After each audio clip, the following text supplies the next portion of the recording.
Hello everybody, I'm a simple gamer and welcome back to more Genshin Impact.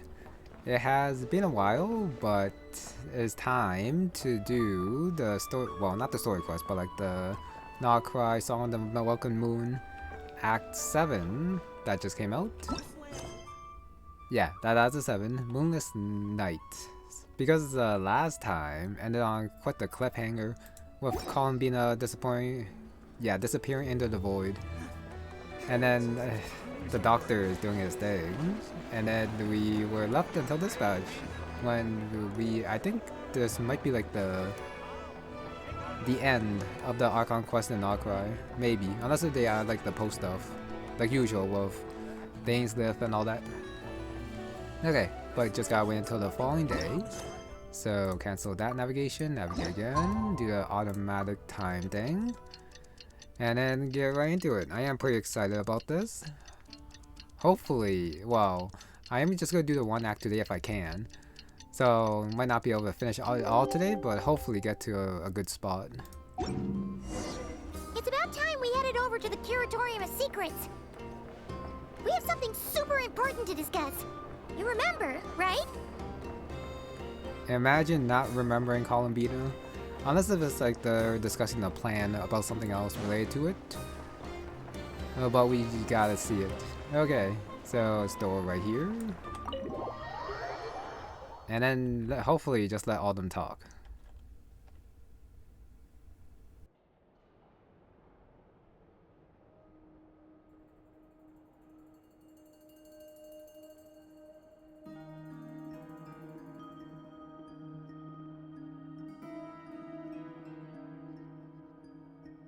Looks like the gang's all here. Yep, all ready. How about you two? Green and good to go? Paimon's ready. Haha, feeling nervous? Don't blame you. We're all a little out of our depth with this one. Okay, so some time ago, Columbina was ambushed by the Doctor. It all happened pretty fast, and the last thing you saw was her vanishing into the moon's reflection. Yes, though at the time, all that the rest of us saw was the Doctor using some kind of power. The next moment, Columbina had disappeared, and you were falling into the sea. We have to get Columbina back. And whatever the Doctor's plan is in seizing the Three Moons Authority, we have to stop him before he succeeds. The Frost Moon Scions consider it our duty to rescue the Moon Goddess. I wasn't expecting so many others to come to our aid. So I want you to know that you have our utmost gratitude. Great. Well, first things first. Wait. Someone's here. We heard your footsteps. Although... You've been here for a while now. I take it you followed the Traveler, but I don't sense any ill intent in you. Come on.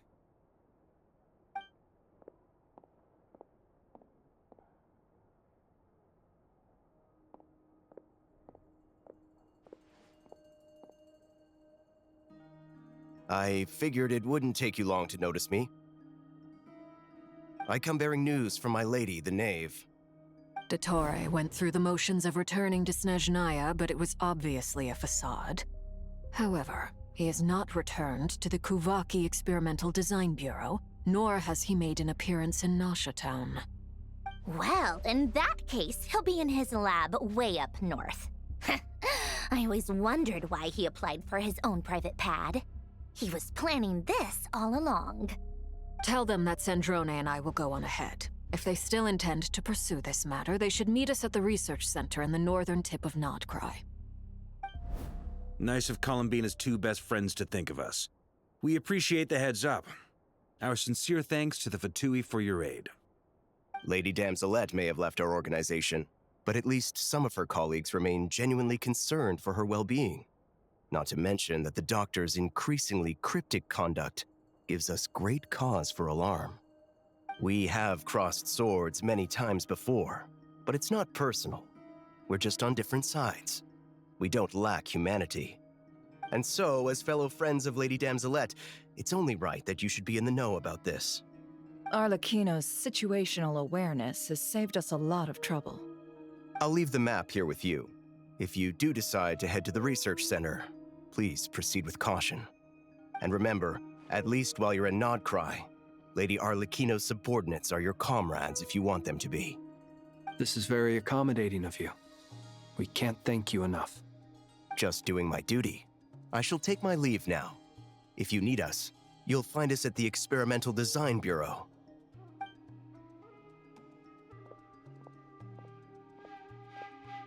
So, the doctors left the Experimental Design Bureau and headed to some research center up north.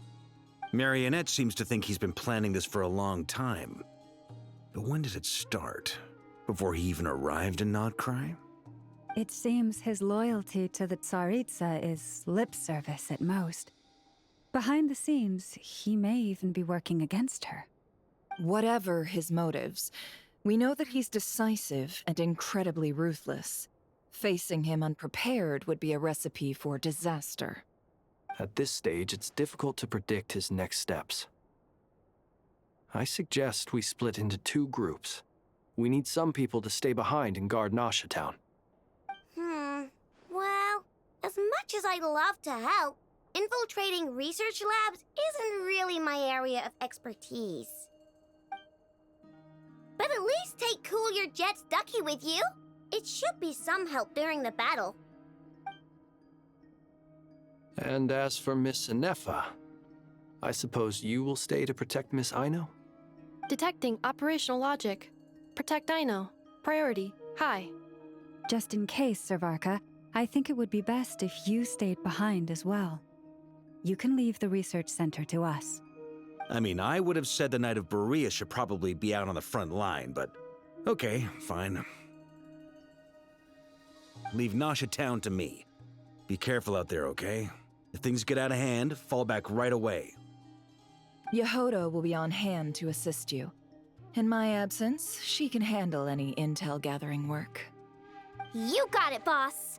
You guys make sure to get back here in one piece, all right? We will. Things are moving fast. We'd better head off soon if we hope to keep pace. So, it's infiltrate a secret research facility, or... Yeah, all right. Paimon will help out here instead. Sounds like it's gonna be a pretty intense fight. We all have to bring our A game here. So, anything you need to wrap up before we leave? Okay, something different here. Nope, I'm done everything. I am surprised that Paimon's actually staying back. There were a lot of dangerous missions before, but she still tagged along, but I guess not this one. I'm also a little bit skeptical about... and now, I mean, Inefa wants to protect Aino, but Lauma coming... I guess she's kind of good at fighting? But wouldn't she have to, like, I don't know, protect her, the Frostmoon Sirens or something? Yeah, I'm good to go. Then you'd better get going. Very well. Wait, maybe I should have chose the other one just to see the talks. Oh, well, too late. All these broken machines on the ground. Someone got here before us. Could it be Arlecchino and Sandrone? Oh, I thought they would talk some more. But going backwards doesn't do anything. This is an entirely new map. I do believe there's a new area to explore. But not here. Ashvale Peak. Got the Nodcry. Yup. So then it just teleports us to the tip up here.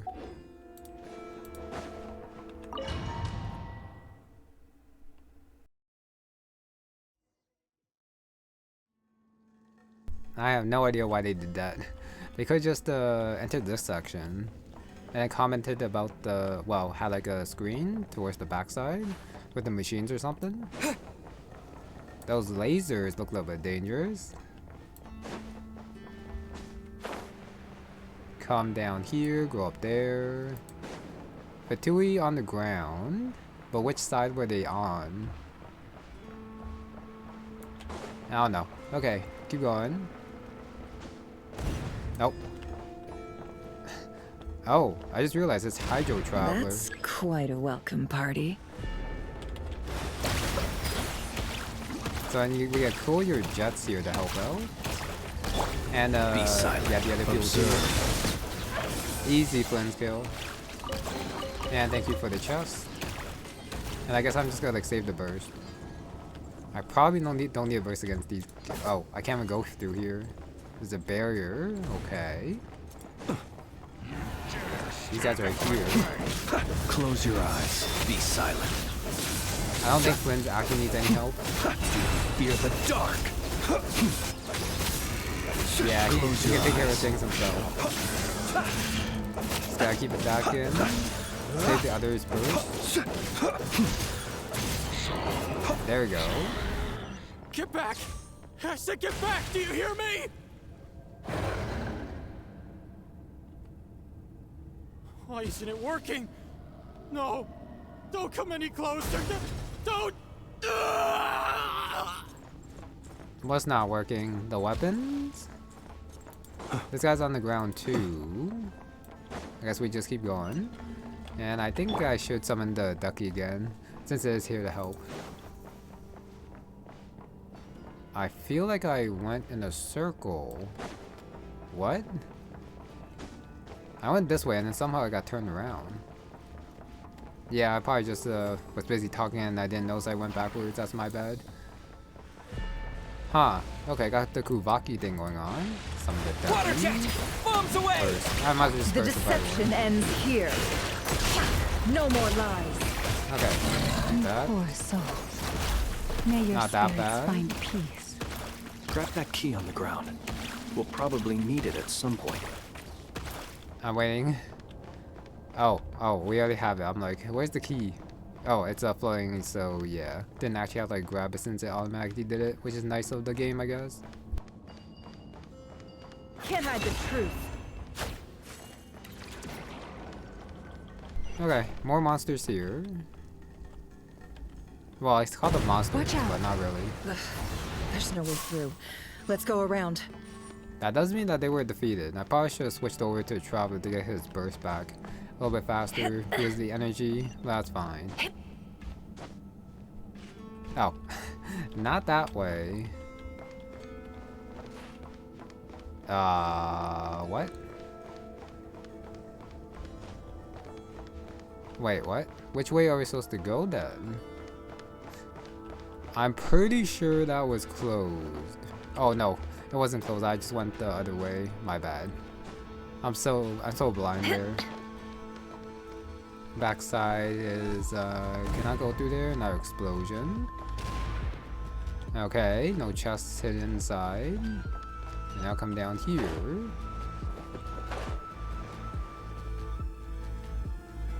And then a small pathway there. Okay, very straightforward if I wasn't blind.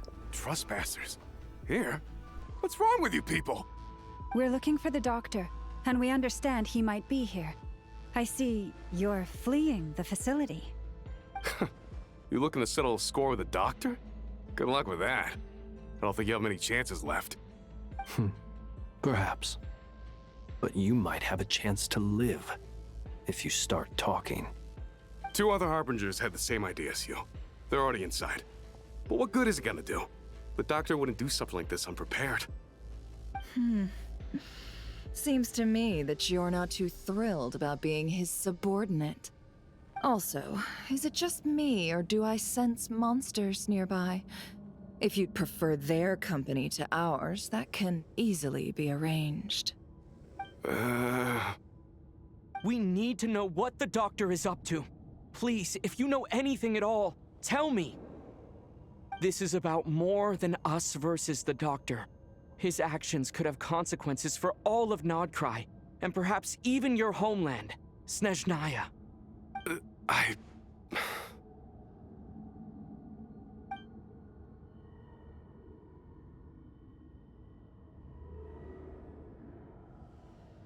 He's building something. Ambitious doesn't even begin to describe it. Feels like this could be the big one. God knows how long he's been planning it. A while back, he told us he'd be returning to Snezhnaya. We weren't expecting him back so soon. This time he brought some gemstones with him, or something. 2 of them. The moon marrow spheres. He stole them from their rightful owner, Columbina. Oh, Lady Damselette? Last I heard, she left the Fatui. Before she went, she told us she'd finished what Her Majesty asked of her, and wished to focus on some personal matters. I remember thinking that leaving us might not be the best choice. I mean, I always looked up to the captain the most, and... Back when this all started, the higher-ups dispatched 3 units to Nodcry to execute their plan. They were led by the Doctor, Marionette, and the Damselette, respectively. I was a part of the Damselette's unit to begin with. She never really interacted with us much. In fact, she seemed sort of detached from everything. Not because she was distracted, just felt like she was indifferent to the world around her. Like she had no stake in anything that happened. She always seemed like she was staring off into the distance. Almost as if she didn't see anything worth living for in the present, so she had to look further afield. That's right. She always used to stare up at the sky. The Doctor used to stand nearby and watch her. Apparently they got along well at first, but somewhere along the way, she grew wary of him, started avoiding him as much as possible. After she left, everyone in our unit merged with the Doctor's. He's similarly indifferent to the world, except when it comes to the moons. He seems to have big plans for them. Right now, obtaining the 3 moons is his #1 priority. He even said, if he can only get his hands on 2 of them, he'll create a 3rd one himself. How would he create an artificial moon marrow? Maybe the knowledge he gained from the Hyperborean phantoms has something to do with it. Thank you for cooperating. We appreciate the level of detail. I get the sense that you'd serve under Columbina again if you had the chance. Would that be fair? No, she's no longer a Harbinger. As a member of the Fatui, my loyalty will always belong to the Tsaritsa. I'm only telling you all this because I don't completely trust the Doctor. His actions do not align with the goals that first brought us to Nodcry. I understand. We'll do everything within our power to stop him. The Knaves unit is based at the Kuvaki Experimental Design Bureau. Maybe you can seek refuge with them. Well, now we know what's going on here. Artificial moon marrow. He's likely well on the way to completing it. Dottore's technological capabilities are far more advanced than I thought. I fear this could get ugly. Everyone, prepare yourselves. That guy knew quite a bit. Went into quite a bit of detail that I guess was important, I guess. We already knew about like the Columbina being, yeah, indifferent to things in the past but not now. And the Doctor is doing the Doctor thing. Artificial moon marrow. Interesting. Oh. Traveler talking. I do wonder why there's like the wild hunt and monsters in this research facility. I know it's to like put up a fight, but still kind of random. For the everlasting forest. I do that, Ducky, and then Flintstone. Be silent. The long sleep beckons. Yep, he's got a 2-shot there. Probably a waste of burst, but that was super fun to see. Okay. Big. I don't think I've seen this thing before. Close your eyes. Wipe out! Yeah, let me see. The mystery unravels. Yeah, no cutscene for Nefer for some reason. I took a lot of damage. That's my bad. I can't tell if the ducky is healing me or not. But at the very least, there's help here to grab too. Okay, yeah. Free chest. Thank you for that. Grab all this stuff and then keep going forward. Columbina, sorry, not Columbina. Archon and Sandrone really did quite a number on the lab here before the traveler in the group got in here. But I guess like the monsters helped out too in that regard. Nothing back there. Wow, this definitely looks like the last place. Pretty important thing. Probably the artificial moon marrow. doctor, but where's the other two? Welcome, one and all. I've been expecting you. I hope my humble research facility is to your liking.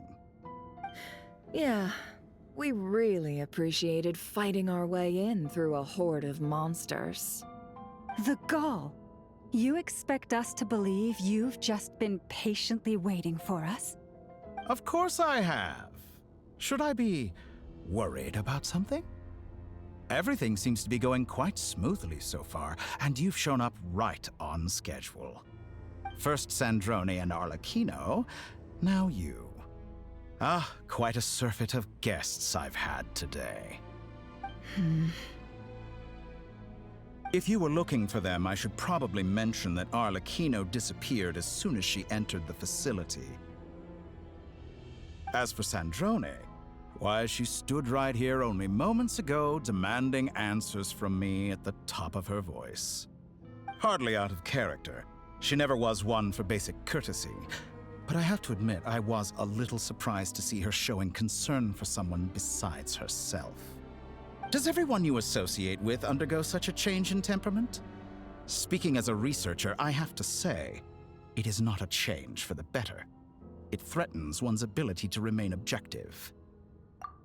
Well, since you ask... So you've got your hands on the moon marrow, and now you're claiming godhood. Don't you think that's a bit of a stretch, Dottore? I must protest what you are insinuating with that phrase, claiming godhood. I am not claiming anything. I am stating a fact. You're a researcher. I'm sure you appreciate the distinction between the two. Huh? Wait, you really think you're all that? You'll excuse me if I'm not being a polite little lady for you. We're colleagues. We both know what kind of person you are. By the same token, I knew you'd respond along those lines. You and I both understand that facts speak louder than words. To that end, I've had my people send you a small gift. It should go some way toward helping you understand my present position. What gift?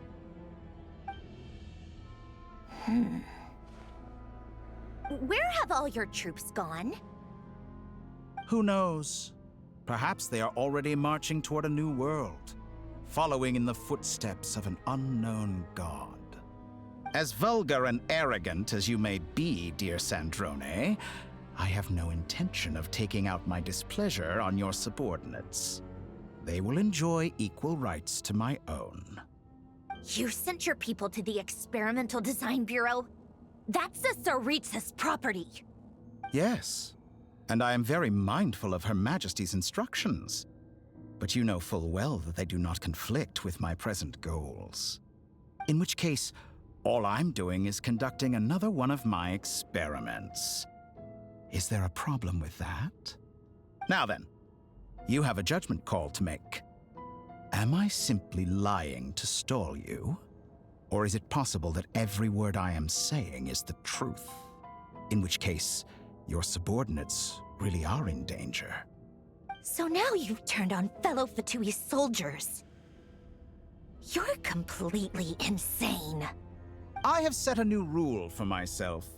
Each person gets one chance. Naturally, that includes you, Sandrone. If you wish to leave, I won't stop you. We are colleagues, after all. Scumbag!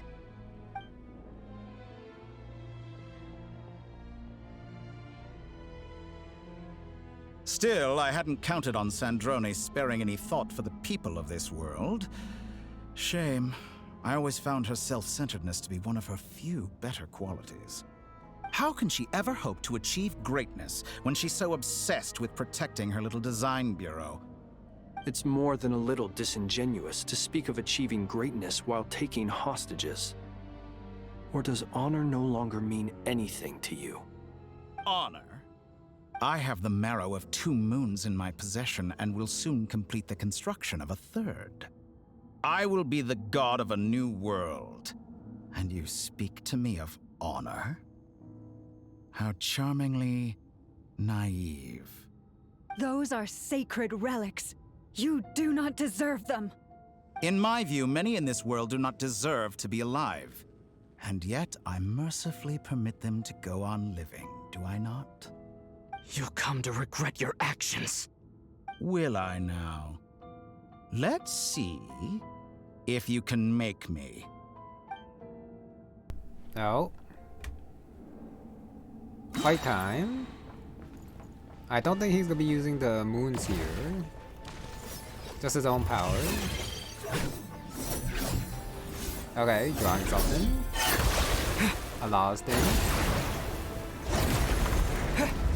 I got hit there, which is fine. I did have to get hit by one at least. Bombs away! Okay, The deception ends here. by the way, despite like all With the one heart, we pray. talking, no one still explained Beware the what creatures of the night. the Sari is like trying to do. Be silent. I can't tell if I'm hanging that properly or not. Close your eyes. So yeah, I still gotta hide that for now. Nope. Thanks for the assistance. Arlecchino? They see you as an ally. What a farce. You're clearly here to destroy my research, not me. I'd say your research is more valuable than your life. Am I wrong? Lunar Charge or Lunar Blue here? Go! That shouldn't be that bad. Poor lost lamb. No more lies. Can't hide the truth. I can't. Yeah, what the hell is it? And then they teleport, looks like. It all adds up. Seek within. Convert the floating devices to attack the targets. Not this thing. First is that thing though. Is this all it takes to No more tie up? lies. I can't tell what I'm doing there. By the frost moon of old. Lead Yeah, I do us. need a little bit more Betray your fear of explanation me. for that thing. Observe. An exact practice. How's this? Got hit there. I guess it's like the perfect time to attack while those things are like in the back or something. I got frozen somehow. Close your eyes. This guy has a lot of HP, but this squad is kind of weak. It all adds up. I'm just charging in, so I really don't know if I'm supposed to be tanking so much. Probably not. Witness my rise. Target acquired. Laid bare. Dottore is too powerful with the artificial moon marrow in his arsenal. Fighting him is futile. Quickly. How's this? Quickly, but then we got giant machines here somehow. Let's go. I've always thought it is wiser to flee than surrender.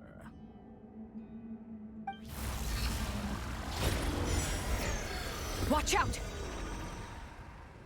What the? Forget about me! You should... Where's the traveler?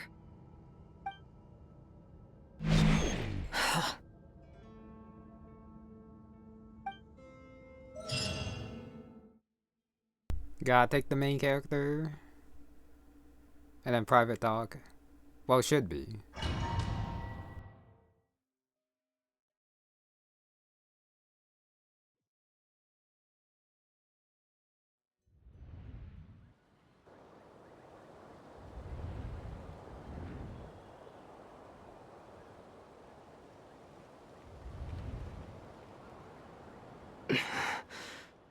What just happened? Nasha Town? How did I get here? Strange. I remember being trapped by Dottore during the battle. And now all of a sudden, I'm here. Something weird is going on. I guess I'll start by exploring the area. Huh? Traveler? What brings you here at this hour? Huh? What are you in the mood for today? A hot dog? Or something else? We've got some special discounts at the moment. Want to see the menu? Sorry, I'm not hungry right now. Well, feel free to take a seat for now. Let me know if you change your mind. Everyone seems to be acting normal. Am I just overthinking? Oh, darling, look who it is. One of our regular customers. Get the traveler something to eat, would you, dear? Wait, why is he talking like that? Well, I'd love to, but can't serve a customer unless they order something. Anyway, I take it your business is wrapped up? Yes, thankfully. It was a long trip, and it's left me feeling pretty exhausted. But the upshot is, I won't have to leave again for a good while. We can have some quality time to ourselves. Wait, these two are a couple? I see some kids around too. I didn't know they had a family. Hey there! I haven't seen you in ages! What's keeping you so busy? I've been looking forward to playing with you again. You forgot already? You're silly. Daddy brought you over to our house recently. We had some snacks together. What is she talking about? We've had a lot of customers over the last few days, so we've been real busy. And like my mom always says, some people are more than just customers. They're friends. Oh, another customer's arrived. I better go see what they want. This is all wrong. I never once heard the owner of this restaurant talk about their family. It certainly isn't a family-run business. And that child? I don't recognize her at all. Could this be a false memory? Very good. I knew you had it in you. I don't think it's, yeah, it's nothing to be complimented. Getting teleported here out in the middle of battle is definitely weird. Yeah, that's, I don't think that compliment was necessary. Aren't you going to try the house special? When did he show up? No. None of this is real. You don't seem to like it here. That's fine. We can change venues.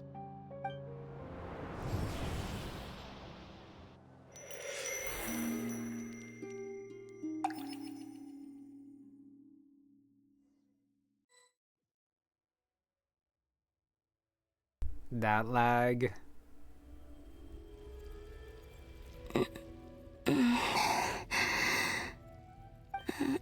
I'm still alive. Where is this place? It took all my strength to open the moon gate, and then I leapt into it.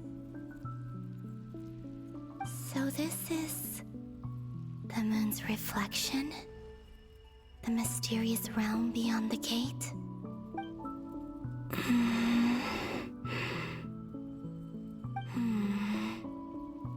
I can't sense anything. I guess I could try opening the gate once more.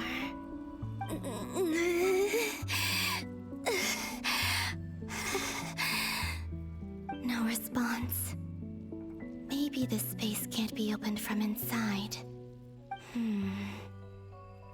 If this was the space that killed both Revier and his lover, then why am I unscathed? Or... no, I'm not unscathed. Even the air here feels... frozen in place.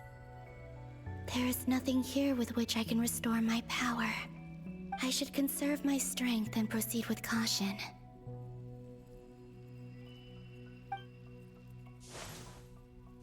I don't believe Dottore's scheming will stop just because I escaped.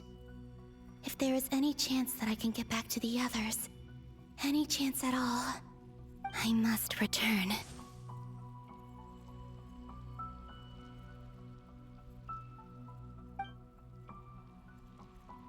Emptiness. Silence. What is this place? Or maybe the real question is, what is it for? What's this? Looks like it responds to my power. Can use Columbina here. I guess it's confirmed that Revier is killed, if Columbina is saying it. It is a little bit weird thinking about how like just the space alone can kill Rare with his immortality, and also his lover too. Yeah, her name is escaping me right now, but I do know who it's being referred to. The moon's reflection.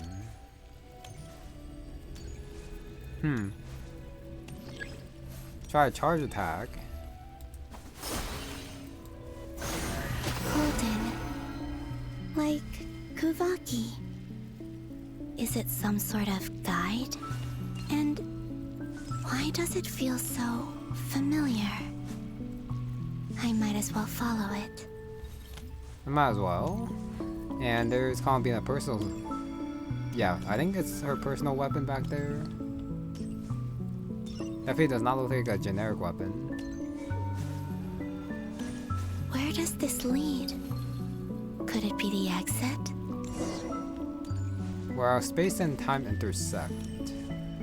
Yeah, this could also be a space like frozen for eternity or something. And then where we just like entered a different one. Well, same one, but a different time and then stuck there or something. It would suck though. Being like trapped in here and then not being able to do anything and just lying. Yeah, lying there and then just like kind of the same as being dead. Welcome home, Moon Goddess. Is this Nasha Town? But isn't Moon Prayer Night over already?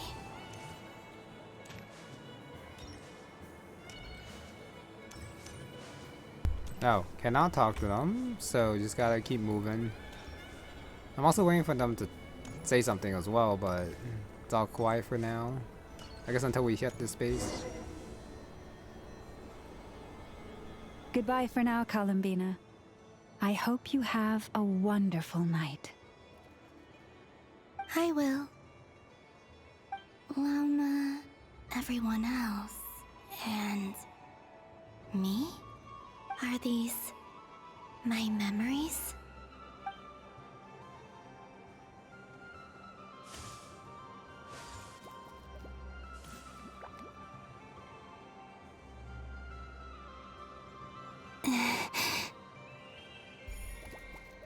I can't touch them.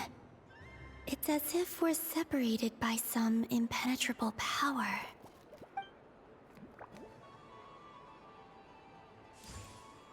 Over here! Over here!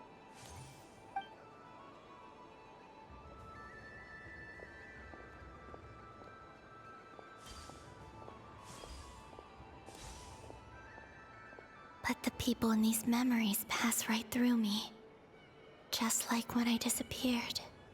If only I had known what would come to pass after that. Even so, I should still take a look around. Just being back here. It gives me the strength to keep going. Okay, I guess we'll go to the next point. The world in the mirror. Quest area reached. So maybe they'll start talking now? Alright, not just sec. Welcome home, Moon Goddess. Oh, you're the genuine article. Alice was right. This Moon Prayer Night was worth watching after all. Oh, yes. That was the fortune-telling stall run by Barbeloth from the Hexen Circle.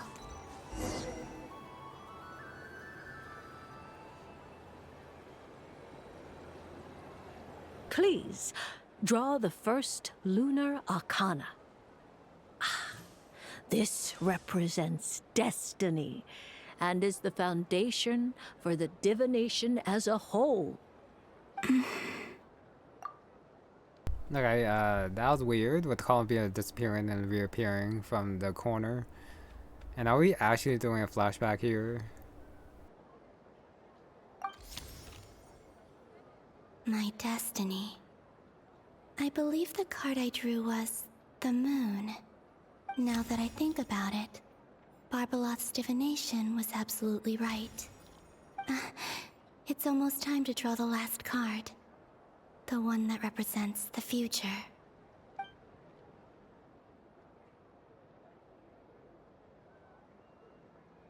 That was the card that popped out on its own. From here, I think.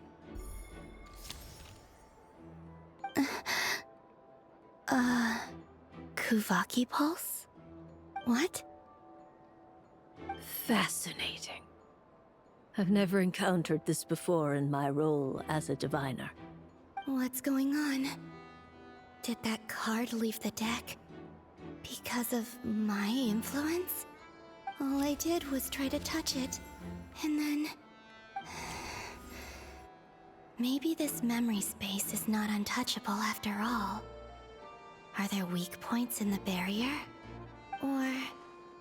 is it possible that there's more to this space than my memories alone? This card is death. I need to get to the bottom of this.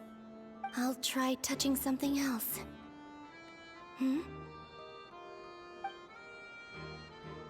Is this... the wind? No, it's gravity. It's pulling me outwards. No, Traveler!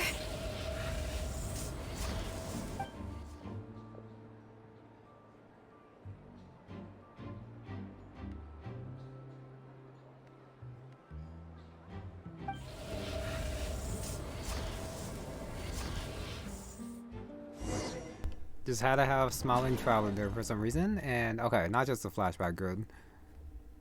Since it wasn't that long ago that happened, that scene with the card.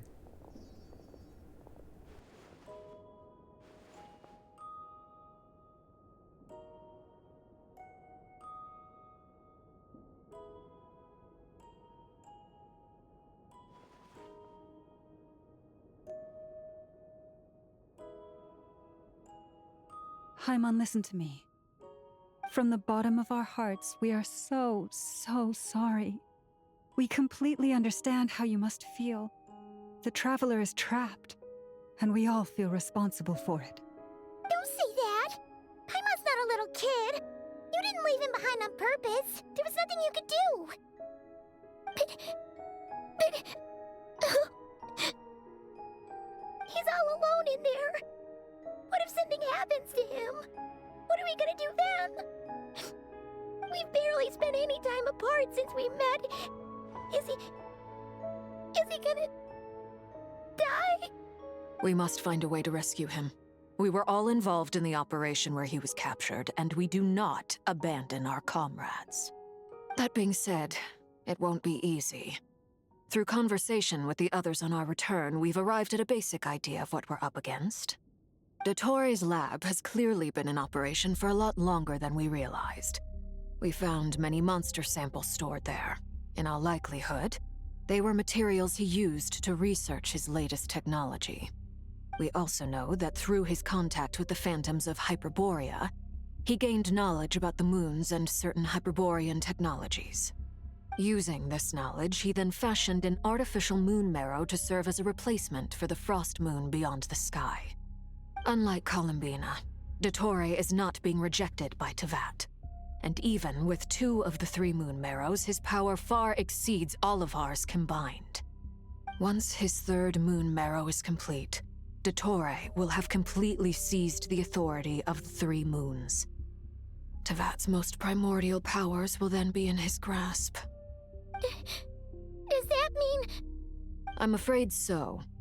No one could have predicted this level of insanity, not even from Dottore. And unfortunately, his insanity is coupled with an intellect and ambition that not even his peers in the Fatui can match. This is dire. Sounds like the world is done for. The 3 moons' authority can influence the very fabric of time and space. I dare not imagine what a monster like him would do with that kind of power. The trouble's already begun, I'm afraid. On our way back, we discovered that part of Nodcry is being enveloped by an unknown energy. We cannot ascertain what is happening inside. I'm convinced this is Dottore's doing. Not that there's any way to prove it. The issue is, we have no idea what his intentions are. The only thing more frustrating than facing down evil is knowing that it will surely come, but not knowing when. The Doctor is guilty of numerous crimes in Mondstadt as well. One of our knights, well, former knights, his father was murdered by Dottore. His ideology and methodology are a danger to everything in his path, from individuals to entire nations. He does not feel guilt, even when he acts against his own people. He doesn't see them as his own people, that's why. People like him see everyone else as beneath them. Right. He views other people only in terms of how they can benefit him. That's the basis of all his social connections. Granted, he's hardly the only harbinger to pursue their own interests. We all do. And Her Majesty is gracious enough to permit it. Still, her mercy has its limits. Dottore's actions have gone beyond even what the Fatui could have imagined. Usurping divine authority to become a god. For a servant of the Tsaritsa, that goes beyond being disloyal. It's treason of the highest order. We can't expect him to heed the Tsaritsa's will once he gains the Three Moons' authority. Even we Harbingers consider him the most self-interested among us. Poor Traveler. Of all the people to get caught by... We have to go save him right now! Please! We gotta find a way! Paimon, I promise you, we are with you all the way. I get how you feel. I do. But it's gonna take more than strong emotions to take down an enemy like Dottore. What we need now is more information. Right. We can't even guarantee he's still at his research center. Before we can think about mounting a rescue operation, we need to confirm the Traveler's location. I'll find a way. Paimon knows, but... She's so scared. If anything happens to the Traveler... He might be the strongest person Paimon knows, but he's still human. He feels pain and bleeds just like anyone else. Then think things through before you stick your neck out. Unless you want to lose your head. Sandrone. Miss Sandrone, you're okay? Put the stuff over there, and be gentle with it. Am I okay? As you can see, I've had to move my whole livelihood out of the Experimental Design Bureau. It's been swallowed up by Dottore's energy field. If I'd left it any longer, I probably would have gotten stuck there. Ugh, Dottore always goes a little loco when he finds a shiny new toy. Not that he'd ever admit that. But this time, he's gone full psycho.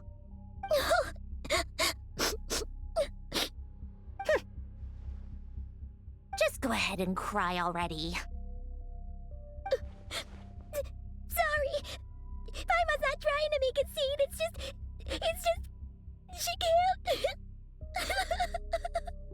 Oh, Paimon. Let it all out. There's no shame in it. When you're overwhelmed by fear and despair, crying can help get it out of your system.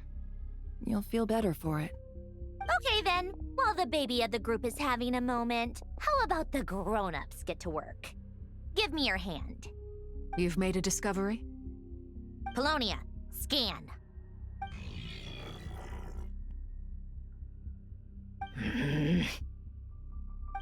You, hand, now.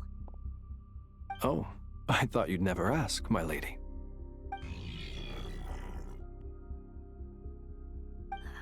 Curses! You're next, then you.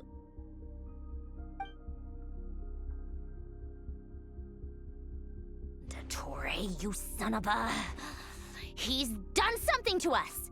Everyone who entered his research center has been implanted with some sort of curse. I don't feel anything unusual at the moment. Does that mean it hasn't activated yet? Is there a way to figure out its purpose and what might trigger it? My best guess is Dottore created it using the Moon Goddess's powers. 1 second, analyzing. Ugh! That friggin' maniac! So, what twisted game is he playing this time? The moment I analyzed the energy composition, some encrypted text appeared in my mind's eye. And when I deciphered it according to the Fatui standard encryption protocol, I got the following message. Feel free to run, or you will perish in nod cry. He's mocking us. Yep, he loves to toy with people. Only in this case, there might be more to it. But I didn't detect any murderous intent or malice either in the message or the curse's energy. As if this is him at his least malicious. Or perhaps all people are cowards in his eyes. Maybe he thinks the threat alone will be effective. What a despicable person. And he has the Traveler in his grasp. If I may, as unhinged as Dottore may be, he has always exercised great patience with the objects of his interest. I remember a comment he made when we first arrived in Nodcry.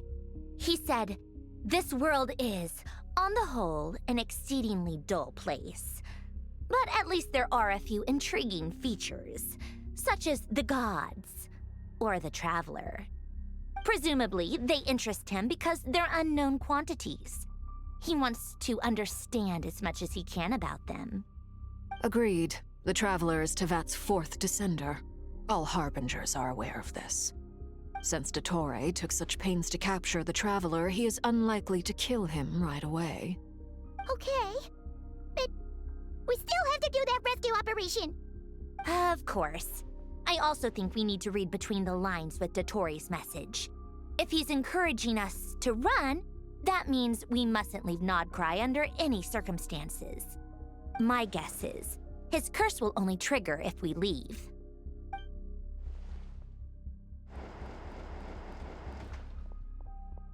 We've discovered multiple energy fields. Albedo is still attempting to analyze their structure. He told me to report back first. Each field is slowly growing, swallowing up more of the surrounding area in the process. And the pace of their expansion has increased since we first examined them. He's probably trying to swallow Nodcry whole. His nefarious ambition knows no bounds. If this continues, the whole of Tevat will be in trouble, not just Nodcry. The loss of Columbina could not have come at a worse time. Do we think she's truly gone for good? She entered the space beyond the Moongate, knowing what became of Rerir and Thalindus. I'm sorry, but I fear the odds aren't good. Don't be ridiculous. If I know her, she's busy finding a way back as we speak just so she can annoy me. She isn't dead. Whatever has become of her, the fact remains that we are two comrades short on the eve of a decisive battle. We need to find out the Traveler's location. But there is also other work to be done. Agreed. Whatever Dottore is planning, we have to get the local populace somewhere safe. So, as well as a rescue mission, we have to organize a mass evacuation at the same time. It would be best if someone could approach leaders of neighboring nations and negotiate emergency asylum for Nodcry's inhabitants. Can anyone handle that? Snezhnaya is one option. I'll see what I can do. This would be so much easier if the Traveler was here. No! Stop thinking like that, Paimon. Paimon will join you. She's pretty well connected thanks to the Traveler. Maybe it'll come in handy. Either way, that's what the Traveler would do if he was here.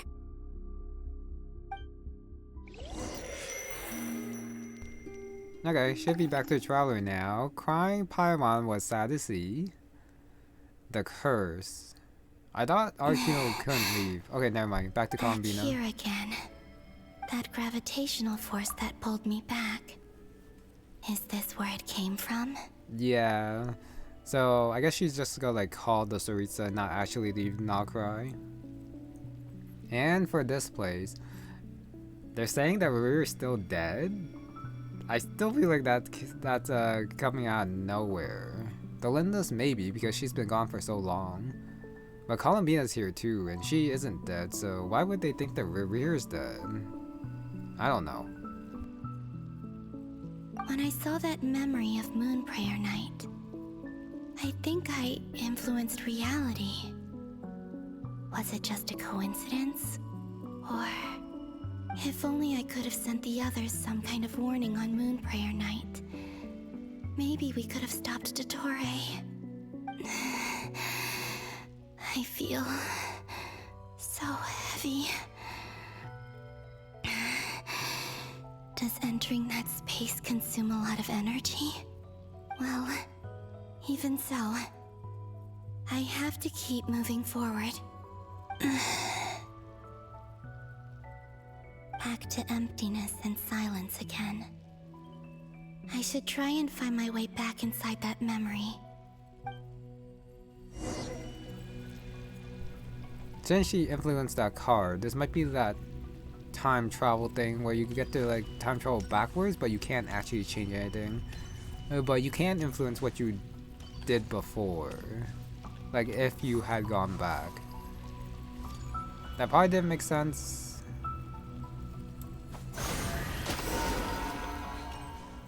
But yeah, it's something like if you influence the past, the people in the past wouldn't notice anything changing because it would be still a straight timeline where set actions, even the ones from the future going to the past, was meant to happen anyways. Yeah, something like that.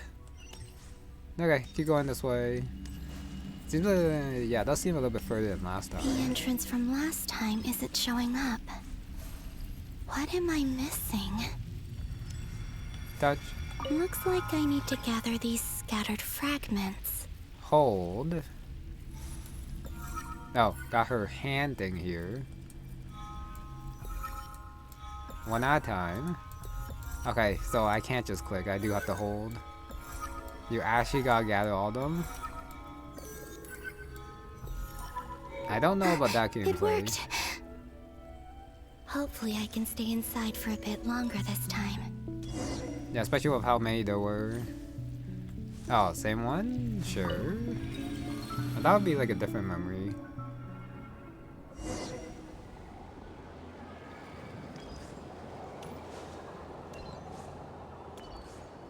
Ad Astra Abyssosk. Welcome to the Adventurers Guild. What? This doesn't look like Moon Prayer Night. Okay, never mind, different one.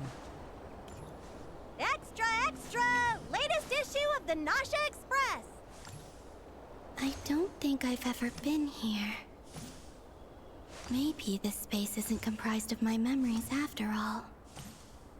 There aren't any festive decorations around. Is this Nausea Town after Moon Prayer Night ended? Did Dottore's plan not affect the town? Or is no one aware of what happened because he used the Three Moons' authority? Let me see if I can influence anyone else. So, what do we do next? Wait, that voice. Paimon? The most important thing right now is to find that mage. Okay, yeah, since this is a different memory. The moon's reflection. Yeah, it could be like the entire history of Tevat or something. Reflected in it. Lauma the Traveler and Mr. Varga are here too. I'd better go pay the Fatui a visit. Traveler!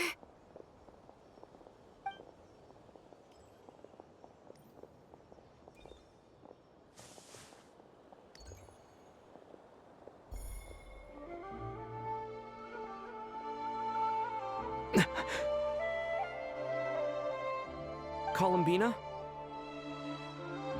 I made contact. It's me, Columbina.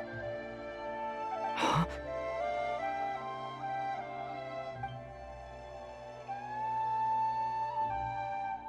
Traveler?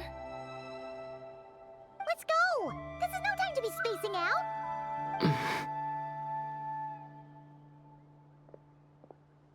Huh? Wait a moment. This has happened before. This is what happened when I disappeared. I stood right over there, thinking that no one would ever find me again. It was only when he called my name that I decided to follow them. But did he turn around because he sensed my touch just now? Is it really possible that from in here, I can change the past? If I keep following them, maybe... Huh? It's that gravity again.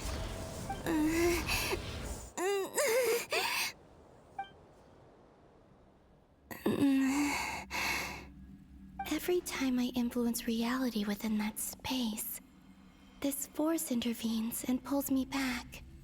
It's as if it's trying to stop me from leaving.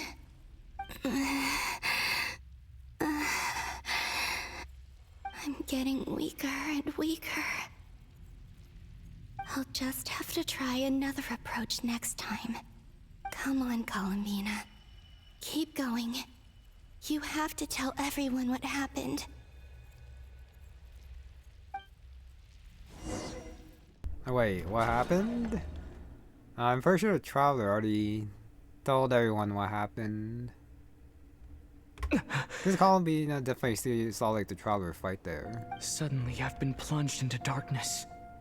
Alone. It feels strange. As if something has grabbed hold of me.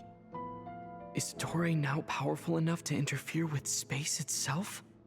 Look at you, standing so still in total silence. I almost didn't recognize you. Hello there, Traveler. He seems to be in a good mood. Wait, what's that behind him? Ah, so you noticed. This is the completed Trilune. 2 primordial moon marrows and 1 artificial specimen. You are wary of it. Good. Maintain that reverence. You performed well in that recent battle. Brave and reckless as always. Courage is the sign of a true hero, and impulsiveness is the hallmark of those who strive to advance. I say this not to belittle you.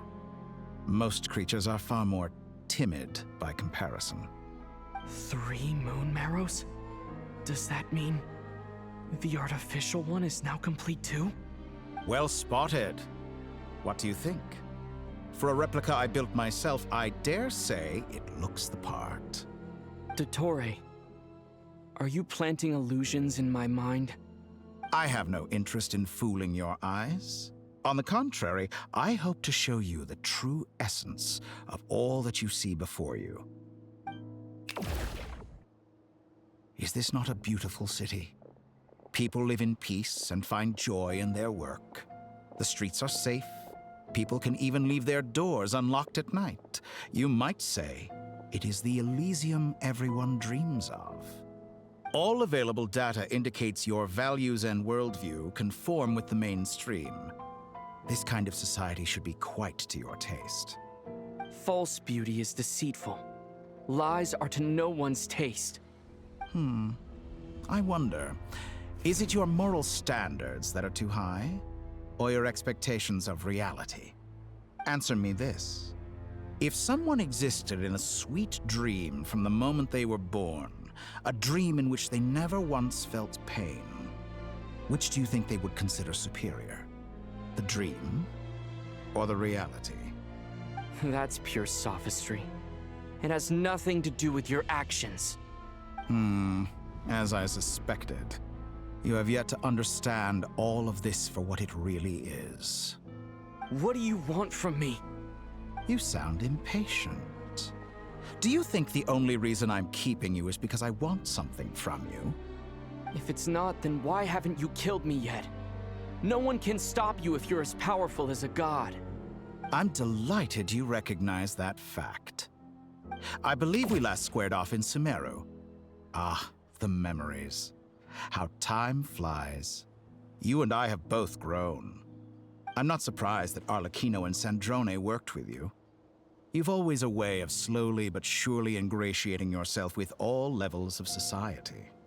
People laud you as a hero, but I suspect there's more to it than that. Oh, but to be clear, I don't say that to flatter you. Do you always give your opponent an appraisal before you deal the final blow? Call it a long-time habit. I'm a researcher, and one of my duties is to give an objective assessment of my subjects. But you misunderstand. We are not opponents. Not at this moment. I just want to talk. Think back to Tartaglia, Arlecchino, Capitano, Columbina, and now even Sandrone.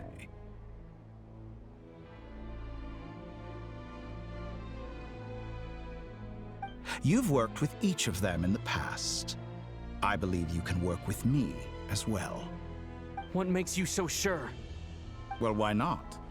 Should the good associate only with the good and the bad befriend only the bad?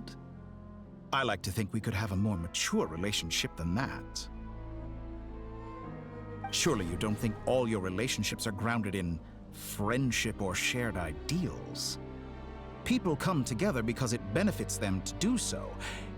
If you think of the people you admire, you must surely admit that they have provided some benefit to you. Morality, ambition, dreams. People have plenty of words to embellish the nature of their relationships. But once you break free from those ethical frameworks, you will see that the only thing connecting the two of you is mutual benefit. And that is what I'd like to talk to you about. We're finally getting into it. He's probably been planning to kidnap me for a long time now. But for what exactly? He has the authority of all three moons. I won't be able to gain the upper hand in a fight. Best if I pretend that I'm willing to negotiate for now. You say you're a god, but you also speak of mutual benefit. What could a god want that the three moons cannot provide? Excellent question. But before I answer, I would ask you the same thing. Gaining Columbina's allegiance was a rare and extraordinary feat. But the Moon Marrows are now in my hands, and I have the edge over her. For this artificial moon is not being rejected by Teyvat. Her identity and lineage may have been a thing of glory in the old world, but they were also shackles that prevented her from ever integrating into Teyvat. I, on the other hand, you may view me as a thief, but I have overcome that limitation. So what is it that the Three Moons cannot grant you? What stops you from negotiating with me to get what you want? I don't make deals with lying psychopaths. That's quite an accusation. Are you expecting me to get angry with you? Well, this is one aspect in which my personal growth has served me well. In the past, my less mature self might have been disappointed, perhaps even angry, over a small setback like this. Like when you and Lesser Lord Kusanali joined forces to oppose me, for example. But things are different now. Just as the rich do not quibble with the poor, I no longer find myself perturbed by these trivial affairs. Human relationships end with conflicts of emotions and interests. But relations between humans and gods are different. And ours is even more unique. I have ascended to the highest heights and laid claim to unprecedented horizons. And you were no ordinary person to begin with.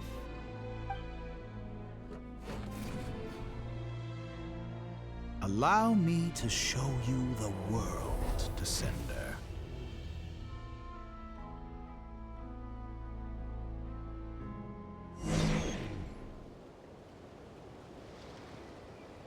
Follow the doctor. He still didn't like explain what he actually wanted. To stand, walk, jump, sit, and lie down. These are the most common of behaviors.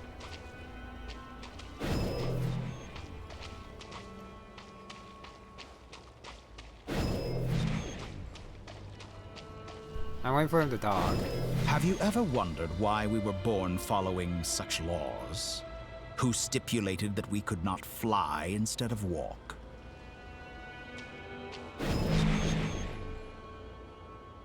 Now, I'm back to my Dendro Traveler. Yep. I can definitely see like the teleporting effects. maybe be a little bit dizzying. Yeah.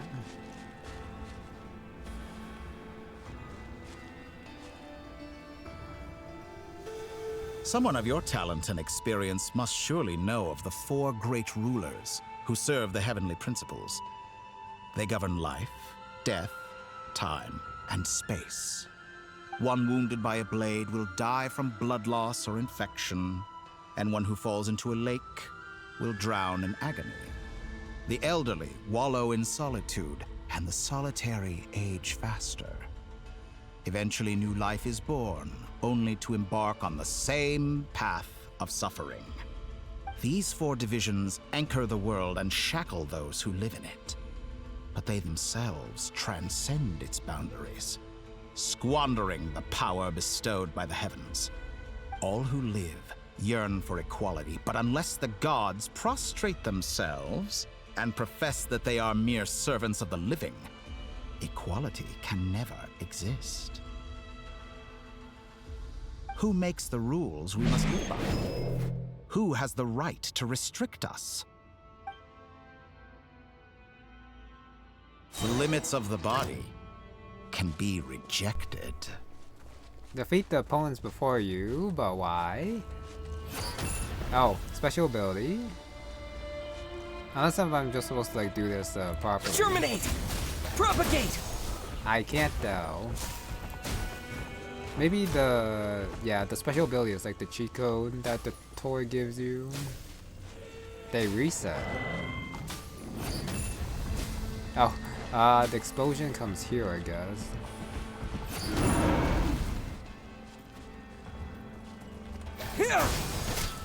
Alright, they don't have that much HP. So maybe this is actually doable without the Dottore's ability. Well, unless they reset like that. I just want to try one, and afterwards I'll probably just do it faster with the Dottore ability. Ah, they reset. Got it. So you can't actually defeat them by attacking them. Yeah, even if the Dottore does have like the ability of God, why would anyone think that he'll actually use it? How does it feel to be among those with absolute power? Yeah, like benefit everyone with it. You cannot conceive the extent to which your flesh hinders your mind and spirit. Because that's what he's implying. That's probably not happening. Only by discarding our useless, primitive eyes can we perceive a new world. How narrow-minded we all were in the past. Why should the final answer of the world not be the power that predates those of life, death, time, and space? The power of the Trilune. Through it, I have glimpsed new experimental possibilities. Nature suppressed, authority exiled, souls controlled. What he actually says does kind of make sense though. Especially with the 4... You know, I heard recently that a group of critics reviewed countless stories and drew an interesting conclusion. They found that it is more often than not the villains who strive tirelessly to push the boundaries of progress. Yeah, sorry, Doctor. Give me a sec. The 4 shades are using their powers to control everything, but they're not bound to it themselves, which is a little bit cheating. So yeah, the power of the gods and not wanting to just be human over here. That's interesting. In fact, long before this, someone voiced a similar idea in an academia editorial. I felt a great affinity with this perspective. I have never been afraid to step up and play the role of the villain. Fanatics are trampled down for their transgressions, and those who transcend are rebuked for their audacity. And so, the majority of creatures are too timid to follow my lead. But all sacrifices made during my experiments have been worthwhile, as you can now see. I can offer you something new, something unique, precisely because I am a villain. Think about it. We are eternally bound through mutual interest. Can you truly say you would never turn to malice if it could give you the life you dream of? After all, what value do perfection and purity really have? They are fragile and feeble things, utterly tedious. I say, better to be governed by a flawed humanity than a gnosis. The true seeker of knowledge is the villain who undergoes countless tribulations in pursuit of their goal. I'm sure many people have told you that you're different. Because I'm a descender? Exactly. Very clever. But what does that got to do with you? I do not conceal my wicked deeds, my selfish desires, or my greed. A true researcher must act as I do if they are to understand and speak of the truth. And yet, a knowledge seeker like myself will inevitably grow tired of studying Tevat beyond a point. You have traveled to all corners of the world and met many people. Along the way, there have been moments when you were misunderstood or even became a wanted criminal. And all the while, you have spent your days doing some of the most mundane jobs in the world. You fight and toil, claim minuscule rewards from my friend Pantalone, then you fight some more, winning some battles and losing others as your search goes on. And this cycle continues, with no end in sight. Surely you must sometimes grow weary of being stuck in this same loop day after day. We're completely different. I embrace everything that life throws at me. I am engaged in every step of my journey. How does that make us different? I too embrace what life brings, researching everything that interests me. Think of all the novel things I've managed to create, like the artificial moon marrow. Don't you see? As unique a specimen as she was, even Columbina is not irreplaceable. Take that back! She's gone because of your actions! I didn't say that to anger you. Though admittedly, I don't see what there is to be angry about. Anything Columbina could do for you, I can do better. I know what your ultimate goal is. You wish to walk the path your sister walked, and seek answers from her at the end of that journey, don't you? Someone like you could never understand what it feels like to care about another person the way I care about her. Perhaps not, but that doesn't mean I can't help. I could find your sister right now, bring her before you, and make her give you the answers you seek. Don't be so presumptuous. You'll never begin to understand the situation between us. Oh, no. This is no presumption. I'm only offering what I know is possible with the power of the Trilune. But it seems like you would sooner continue with your journey through this world. Why? Do you truly desire this journey? Or is it simply a necessary process from which you cannot escape? Think of all the time and energy you have spent, everything you've had to endure just to make it this far. Is this really what you want?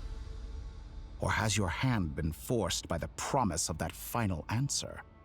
Yes, you have made many friends. But do they ever spare a thought for the void in your heart and what it yearns for? What you want is not friends. It is family. But do they know this? I, on the other hand, am far more considerate.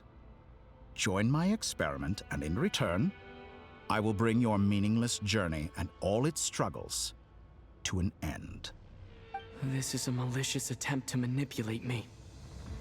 But at the same time, he's stating some very human truths. Of course he's right about my predicament. How can I deny it? I have faced ungrateful strangers, never-ending troubles, an endless quest for answers. I want to see her. After everything I've been through, words can't describe how much I miss her. How much I want to be reunited with her. Wherever you are right now, do you miss me too?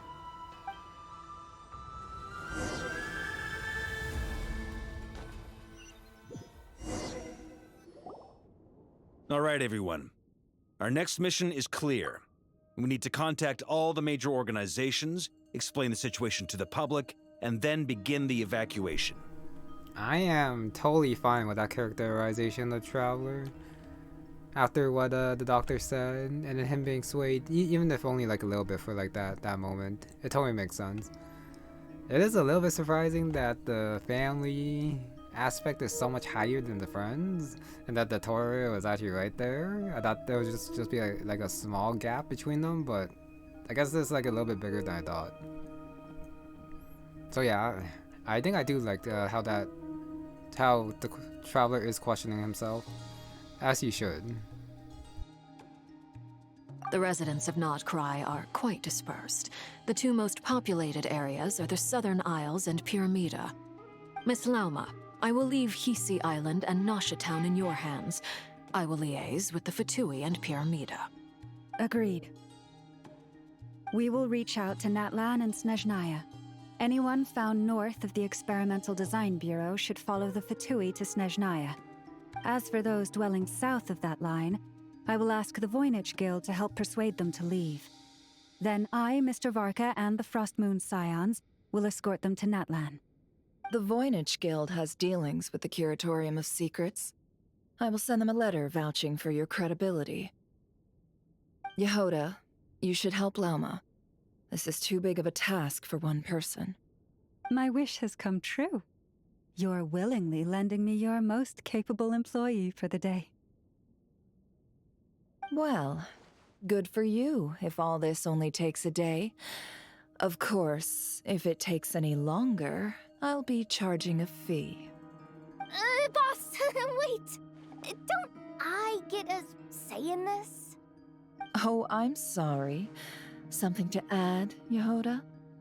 Well, no one's more important to me than you, boss. And remember how Lauma healed your eyes after that big battle? I think that's worth at least 2 or 3 days' work for the Frostmoon Scions. Are you completely incapable of acting in your own self-interest? Or do you simply devalue your own labor?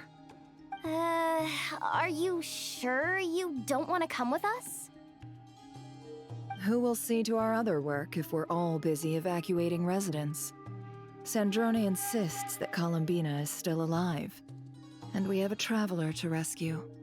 There's much to be done. But boss, I'm just worried that...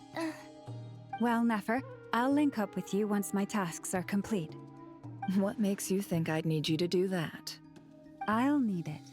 And considering the way you approach certain matters, I think you'll be better off with me present.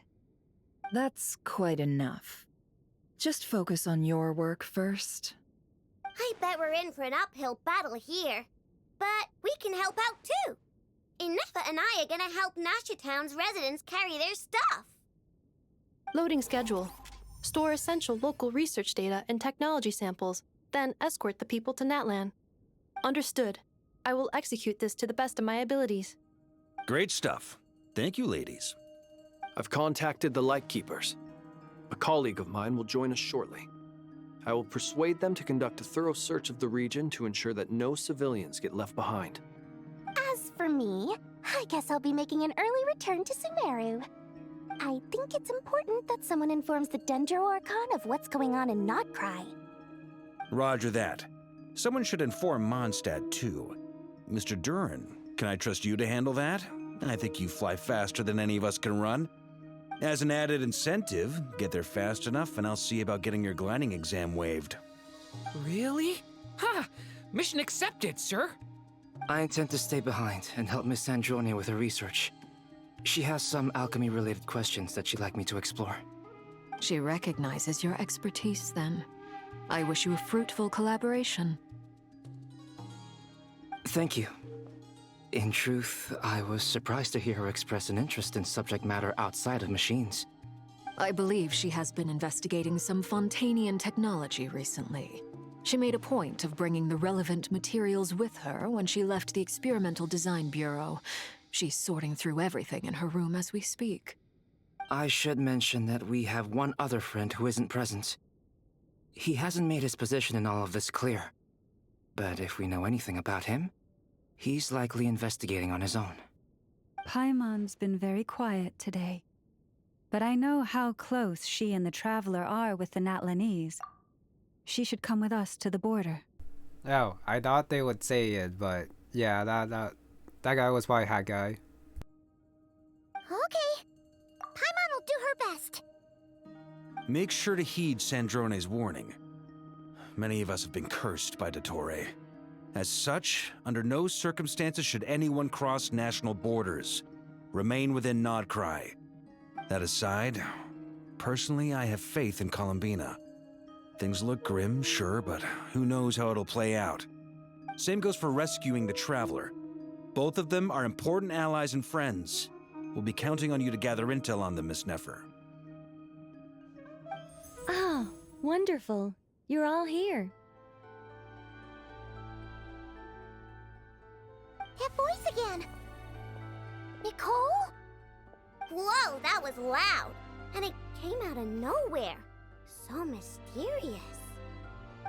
Sorry, this is the only way I can speak to you all right now. Please accept my apology. Anyway, time is short. I'll cut to the chase. We're still facing quite a catastrophe here at the world's borders. Alice has roped in every Hexen Circle member she can get a hold of. Except for me. She told me I had to come and help you all out as a matter of urgency. I quote, "You love talking, don't you? Well, now it's finally your time to shine.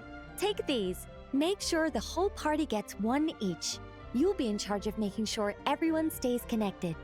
Huh? Is this a Dodo communication device? Scanning. Unknown device. Analyzing. Unknown device. Conclusion. Cute. Affirmative. It is cute and good. I believe that I quite like it.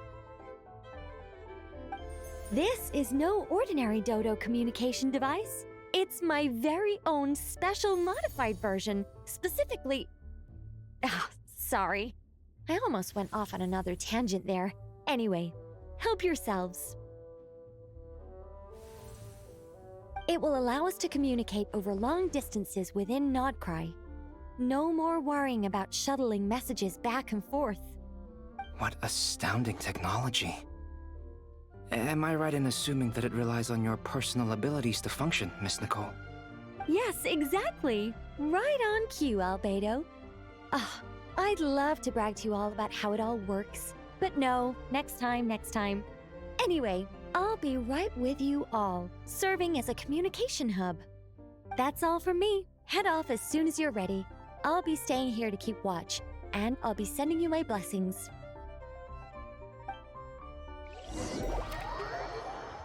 That's a big map. But yeah, since the Hexen Circle aren't coming themselves to help, that means that they don't view Dottore as that much of a threat. Since the others can take care of it. Flynn! Oh, is it the new character? The playable one.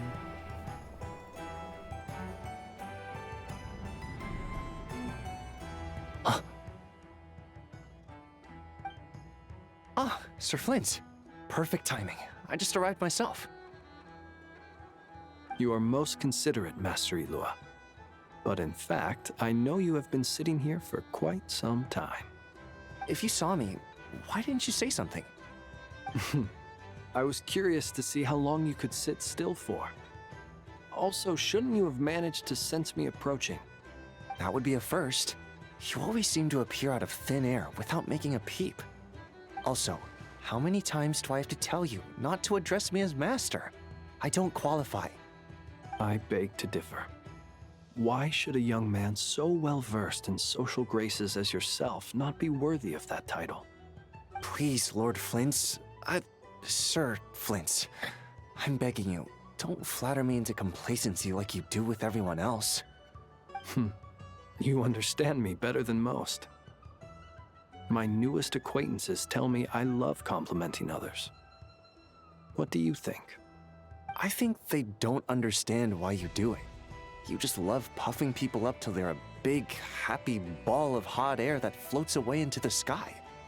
In all sincerity, I can only hope that they bring good tidings when they come back down to Earth. Is the situation that bad? We just held a strategy meeting. Let me fill you in.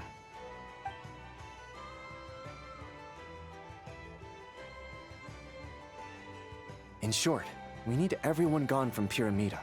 We also need a team of Lightkeepers to scour the more remote regions of Nodcry for civilians to evacuate. I only hope we have enough personnel. We do. Old Man Nikita will definitely help, and we can recall anyone out on patrol to focus on this instead. Good. I'm sure you and the others will make short work of this. Now, don't forget, once you've completed this task, make sure you and the rest of the team evacuate to either Snezhnaya or Natlan as well. Flint? If you've got something to say, Master Ilua, why not guess what I'm thinking right now? You mentioned that you have something else to deal with later. How difficult is it going to be? I doubt it will be easy. I know you're a Lightkeeper, and it's your duty to protect others in times of crisis. But I have a feeling that you'll be walking into grave danger. However bad things have gotten in the past, Nodcry has never faced a mass evacuation before. But from the sounds of it, you don't intend to come with us. I don't mean to pry, and it's probably none of my business. But whatever it is you're intending, you don't have to go through with it, you know. I've been afflicted with some sort of curse, and I'm told it may well trigger if I set foot outside of Nodcry. As such, I cannot leave.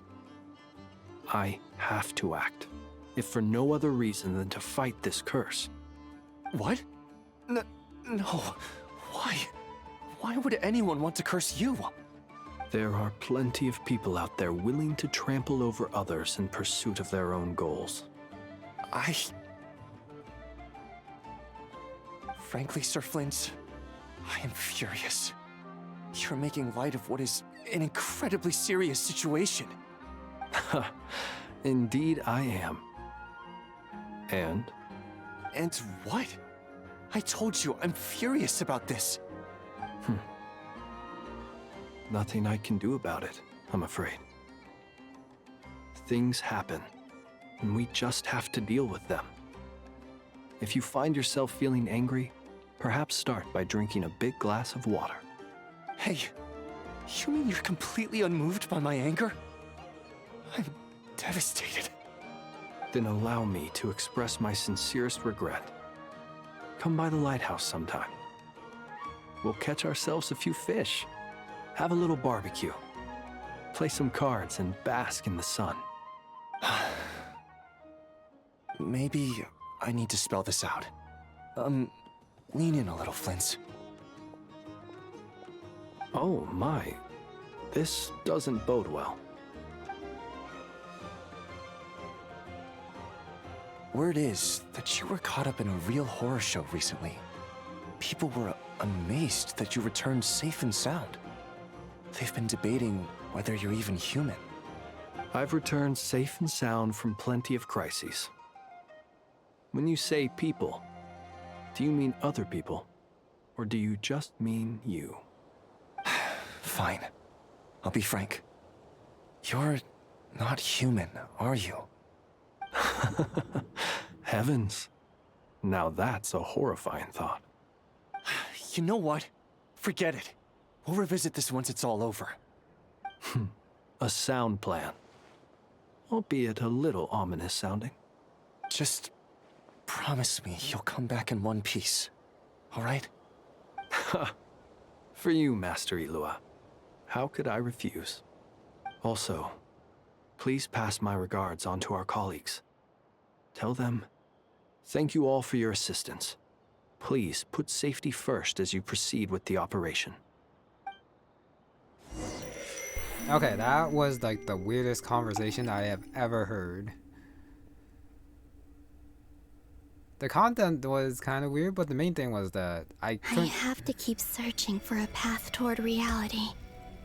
I couldn't quite grasp Luga's personality. He does sound serious, but then he responds to like Flenz's weird kind of provocations, like the way he does, and then ending with "you're not human," and it's like, what does that have anything to do with the danger and everything that was said beforehand? What?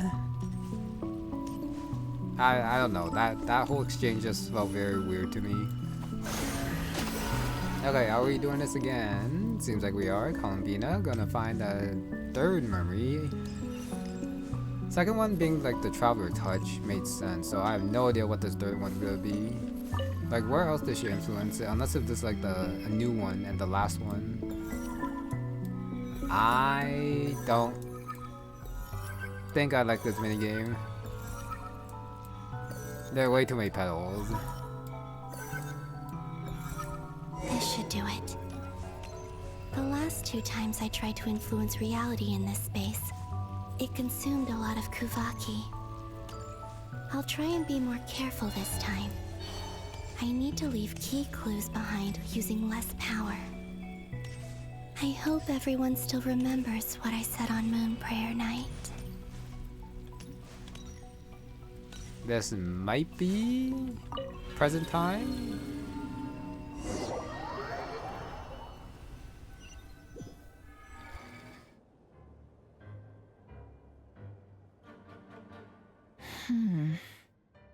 Nothing here either.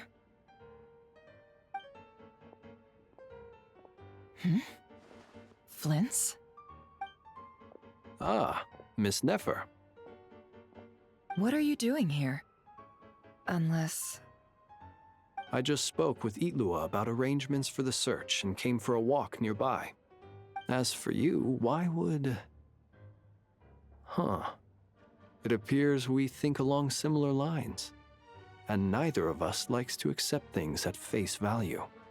As well as figuring out how to gather intel on the Traveler, I wanted to confirm some of my own suspicions. Also, we'll need to bring a lot of force to bear against Dottore, even if we're only looking to rescue the Traveler. We can't leave anything to chance.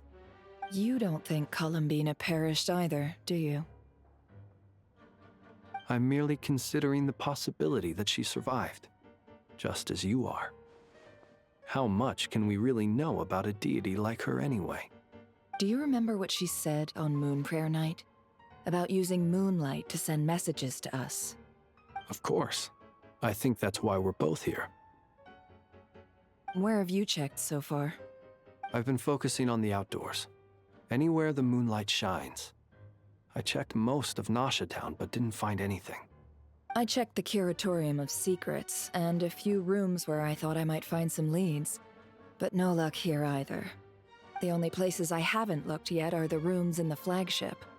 But process of elimination isn't the only thing that brought me here. Oh, really? What's your other reason? After all that build-up, our mystery ally never showed up even once!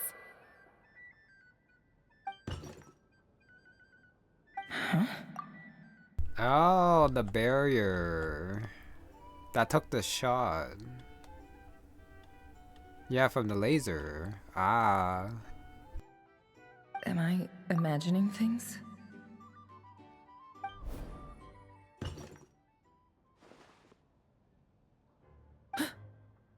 Come on, let's see what's going on. Oh no. I knocked over a vase as soon as I came in. It must have been caused by a Kuvaki fluctuation when I entered the space. Although, it seems like I'm not about to be pulled away this time. It looks like as long as I'm careful with my actions, it doesn't count as influencing reality. Anyway, is this the flagship? The Traveler mentioned that's where he was staying. I only went into the lobby last time, so I've never actually been here before. How does this space work? If nothing else, I can now be sure that it is not simply memory. He mentioned where his room was. I think it's this one.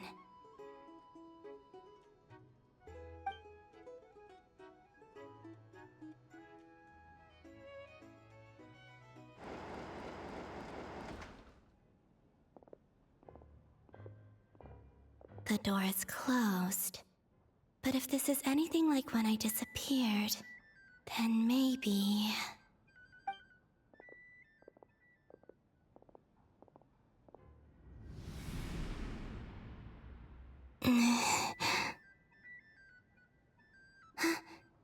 I'm in. He and Paimon aren't here at the moment. I hope he's okay. I wonder what happened to him after that battle with Dottore. Best not to dwell on that for now. I need to try and leave them some clues.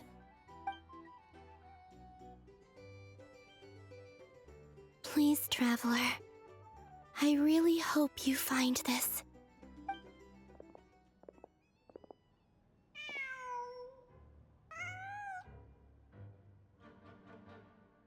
Huh.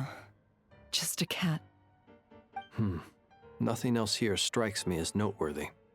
Didn't you stay here for a couple of nights once? Before Rerir showed himself, yes. It's also where the Traveler and I first met. Did you notice anything unusual during your stay? I remember thinking how much noisier the flagship is at night compared to the graveyard. Other than that, no. The Traveler and Paimon were most congenial neighbors. This is where they've been staying, yes? Over here? That's right. I wouldn't usually condone breaking and entering, but we can make it up to them later. Focus now. I have to write a message on the wall using Kuvaki, just like I said on Moon Prayer Night. Simply open your windows on nights when the moon shines bright, and the moonlight will naturally flow towards the words I have written. Here goes. I'll need to carefully control my strength. Okay, we're doing this. It is very cool that this is actually how they connected with like the moonlight thingy.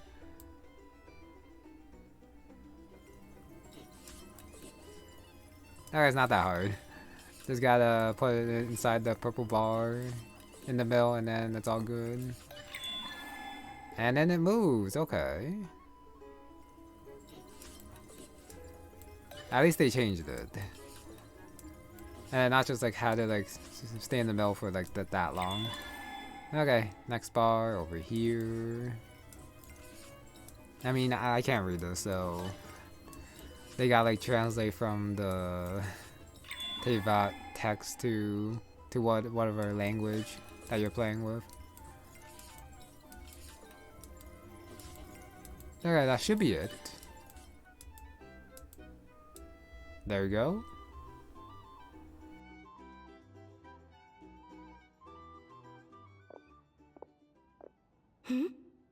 There's a noise outside the door. Is he back?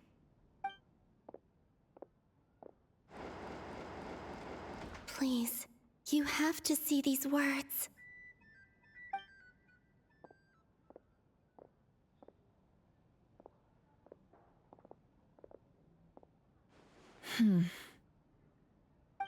Well, do you sense anything? Unfortunately, no. And this place was our last chance. Not necessarily. We've only looked in Nasha Town so far. Miss Columbina said she would leave messages at her friends' dwellings. It's still worth checking where Miss Lauma lives and where I live. Let's try and make some time to look into those then. Wait. What are you waiting for? Oh, Paimon might have overeaten slightly. What's that look for? This is a victory feast. It's normal to eat a little more than usual. The Traveler in Paimon. It's really you. But why are they talking about a victory feast? Huh. You worried Paimon sick while you were out there fighting Rare. So this is your chance to make it up to her, alright? Wait. So this is the night after the battle against Rare. How did I end up here? That's quite a long time ago now. Wait. Time. Okay, never mind, not the That's present. it. Every time I've entered reality within this space, it's been at an earlier point in time. Every one of those points has been before I fell into the moon's reflection.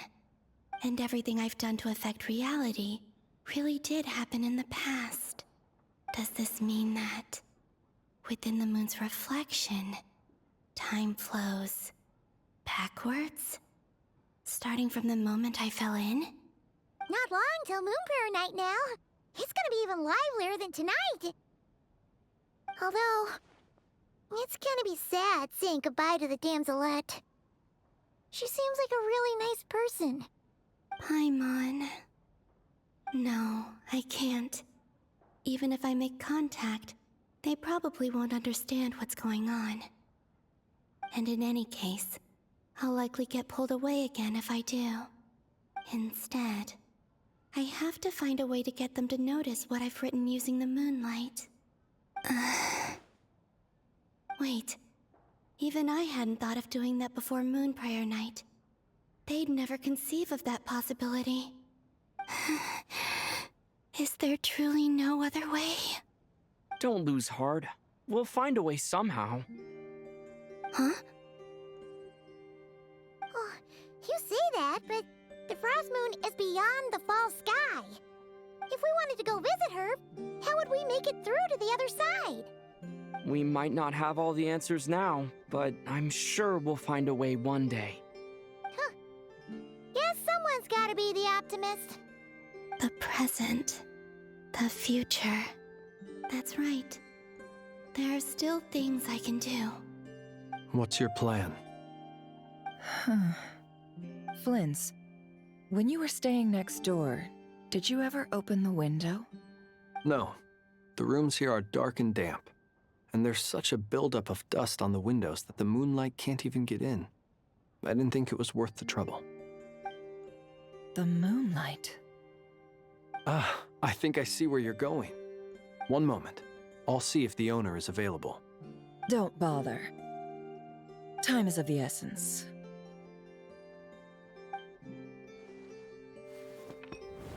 Time.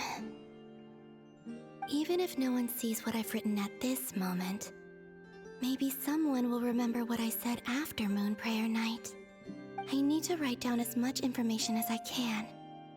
And maybe one day...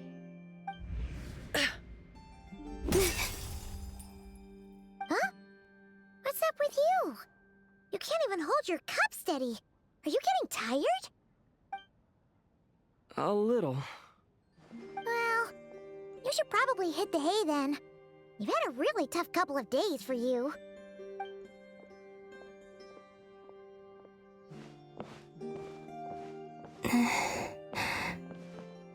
You truly have. You helped defeat Rare, helped me reclaim my name, and you helped the others organize Moon Prayer Night. Wherever you are right now, I'm sure you're still fighting against the injustices of fate. This is all I can leave for them. How I wish I could stay here. But it's time for me to go.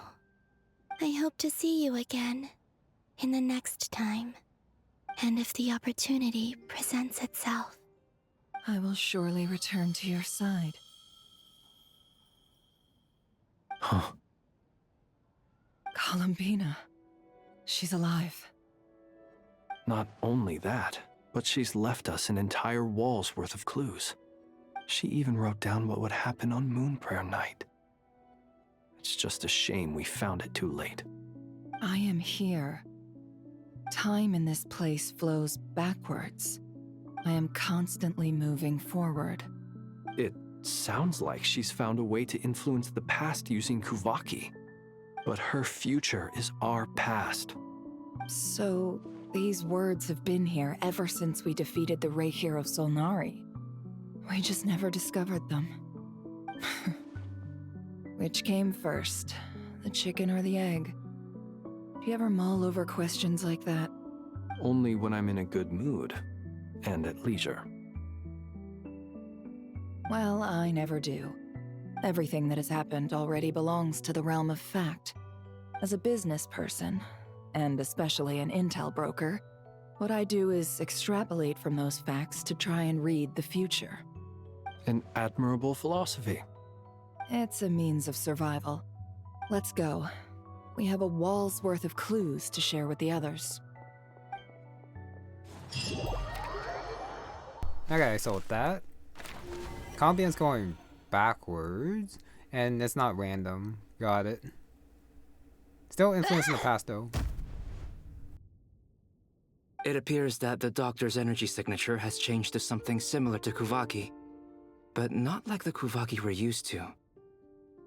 Nodcry's Kuvaki devices will only have a limited effect on it. I can see why you've chosen to place your hopes in alchemy instead. Also, I must say these books are rather profound. My subordinates just shipped them in from Fontaine. Some of them are from the Narcissenkreuz Ordo. Some are incident reports from Petrichor, and then there's a few test reports for these junk machines. Additionally, after some further scanning, I've discovered something extremely annoying. What's that? Teyvat's skies contain multiple moons. A long time ago, when I did my first scan, I detected 3, just as the legends say. But when I checked again just now, I detected 4 moons. So there's one extra? Yeah. Originally, I thought that if I could still find 3 moons, that would at least mean Columbina's still alive. But then it occurred to me that apart from the frost moon, Teyvat's moons are just husks. And husks surely shouldn't show up in the scan, since they're not alive. It's weird, isn't it? If we can't even distinguish between a dead and a living moon, how are we supposed to know whether a moon goddess is still alive? Or does this mean that the moon marrows are equivalent to the moons themselves? It's certainly possible.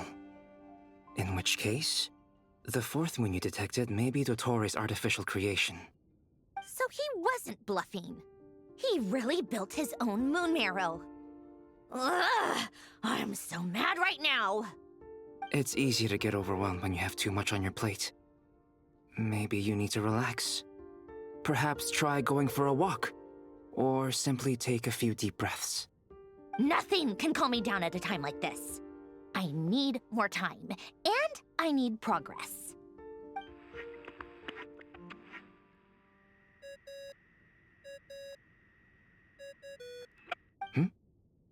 It's Mr. Flynn's. I really hate that ringing tone. Ugh. First the 4 orthants of the Narcissenkreuz, then moon marrows. Now what? Oh, sorry if we're disturbing you. Might I ask what's troubling you? What do you want? We're busy. Are you still at the Curatorium of Secrets? Yeah? Look, everyone else is still out, so there's no hurry. Plus, I'm busy, so I would appreciate if you gave me some space. Even though we have crucial intel to share? Fine, I'm listening. Do you intend to share it via the Dodo communication device? Ordinarily, I would, but this is a unique situation.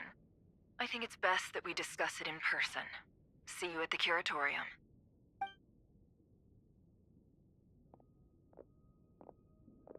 All right then. So, what's the situation? The rest of the team is still out working on their missions and evacuations, but we've decided to fill you in on the most crucial information first. Sandrone, you were right. Columbina is most likely still alive. That's the best news we've received in a while. By a long way.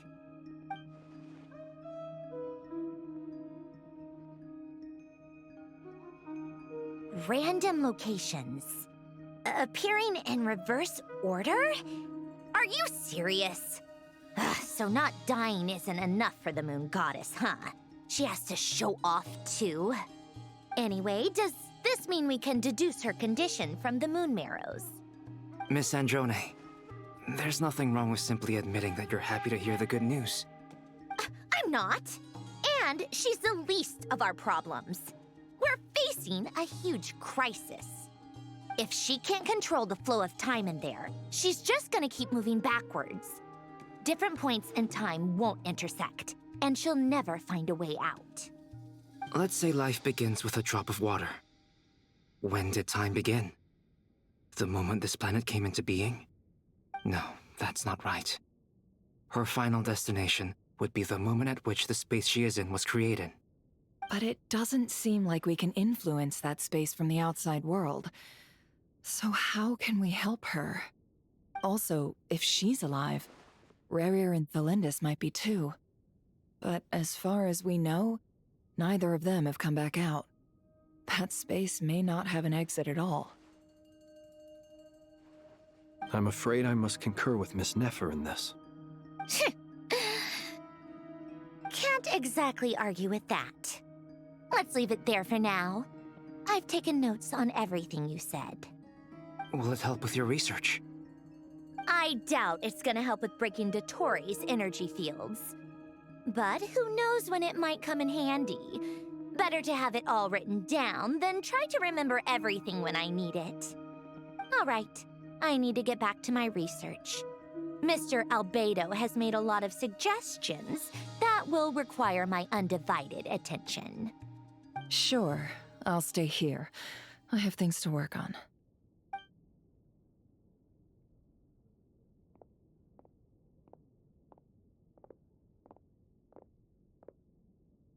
Paimon, are you there?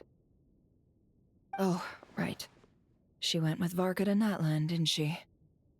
Good thing we've moved her and the Traveler's luggage in here. Speaking of the Traveler, where could they be? There's a note from Paimon. Paimon here. Not in at the moment, but if anyone needs to borrow her stuff or the Travelers, go ahead and help yourself. Paimon won't be mad. Also, Traveler, if you get back before Paimon, make sure to get some rest. Paimon misses you a lot, but put your health first, all right? How sweet. Well, since you offered, Paimon, don't mind if I do. This is the Traveler and Paimon's luggage. All the items they use day to day are here. It's well organized. I wonder which of them is responsible for that. What do we have here?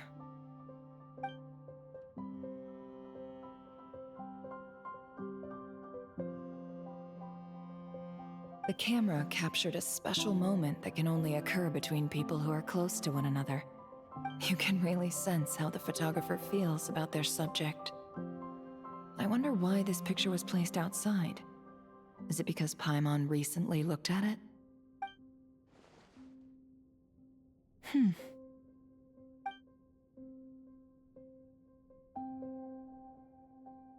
This must belong to the Traveler. Perfect. I'll use this. Hang in there. We'll find you. Wait, how will she use that to find him? Or her? If you're a female traveler. Are we big guy? We are Colonia. big guy. Search keyword world formula and bring me all relevant books. This is pretty cool, being Polonia. Can't jump or attack or anything, but still cool.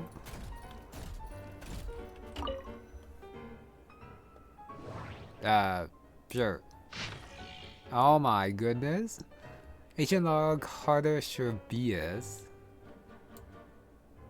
Institute, so this should be the Narcissan Cruise. Unless if I'm wrong, which I could be. Nope, there's a Jacob mentioned, so it should be. Oh yeah, Elaine, Renee, and Jacob. Okay, you wanna read it? Just pause it. I think I'm okay since this actually feels more like, yeah, what they were doing day to day. Took a day off, and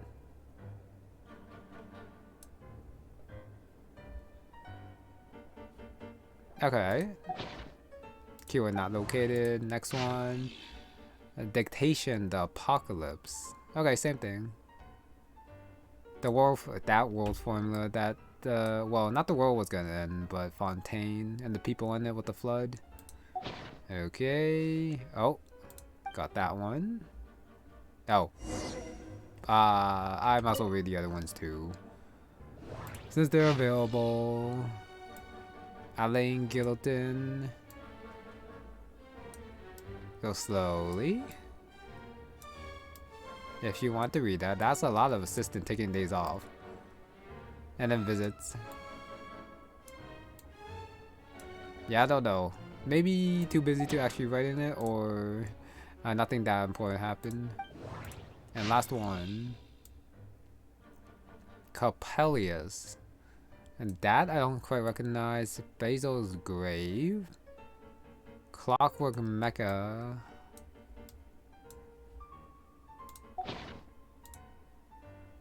I don't know, I feel like that's about building the dancers, but maybe not. Oh, last one over here. Irrelevant. Okay, end investigation. At least I checked all of them. He is slow, so chunky and slow. Let's see. This one is on Tonki's sermon dictation concerning the apocalypse. I believe that the correct term for this is Fortuna. This was an ancient Romorian technology, a wisdom unparalleled.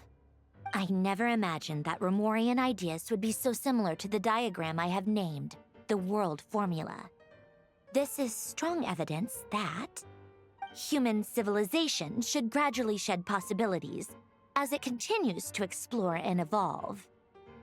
The end of humankind may well be upon us right now. The sparks of civilization shall run out, unless we consider introducing variables from outside the system. Alright, never mind. That's not the world formula, so it's the Romarian one with a petrichor instead. My bad. Variables. Surely that can only mean one thing. Descenders? Dottore likely captured the Traveler because of his descender status. But the Three Moons' authority comes from the world itself. Why would Dottore need anything beyond that? Where does this variable factor in? The world formula calculates the fate of an entire world. Introducing a variable would therefore give us...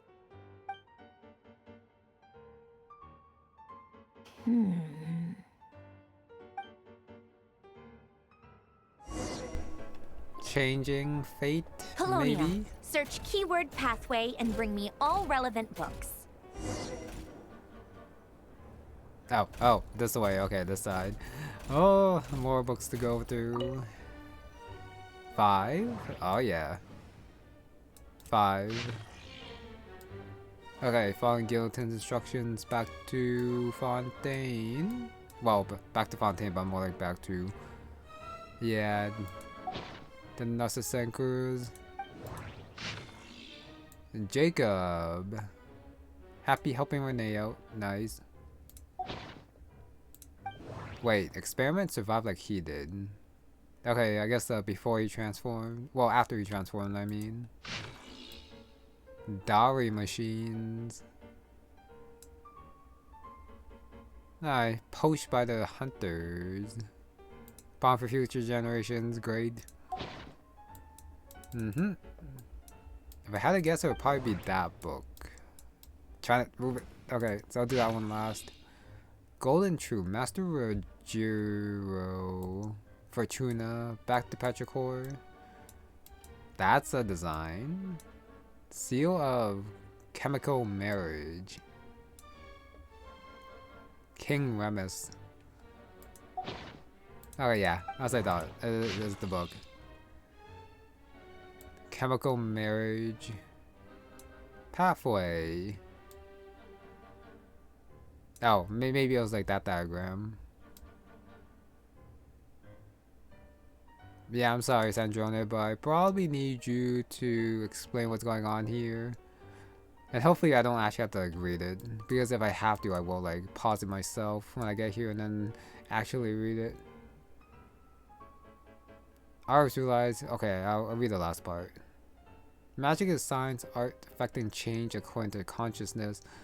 Oh, you think about it and then you can like change it.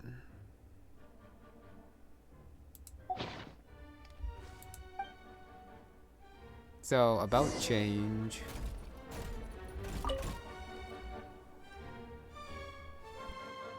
Otonki Sermon Dictation. Explications on the chemical marriage. These titles are pretty esoteric. Observe and compute the pathway displayed in the guidance diagram. Deconstructing and reversing its effects could generate potential ideas. So, it's one of Renee's draft lectures. Deconstructing the pathway. I suppose that could lead to a breakthrough.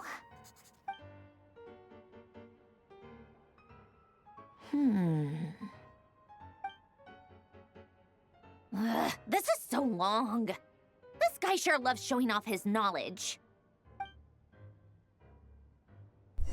Okay, we gotta do it again. Polonia.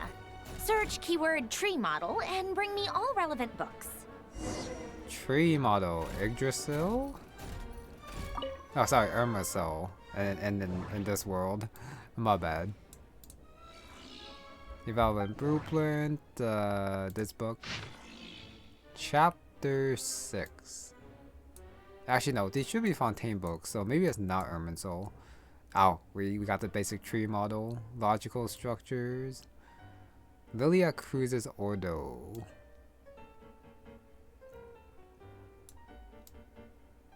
The truth to be so simple.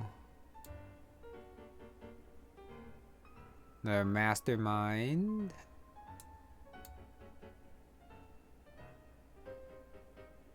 Nope, no idea what that means. Okay. Give me a chance to read the other ones. Okay, that book right here. Time Tracker. Wow. Kinda just seems like a... This is a long book. 3 pages.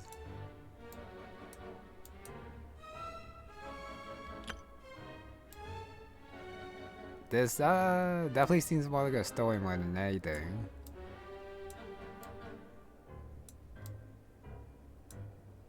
Travel through time.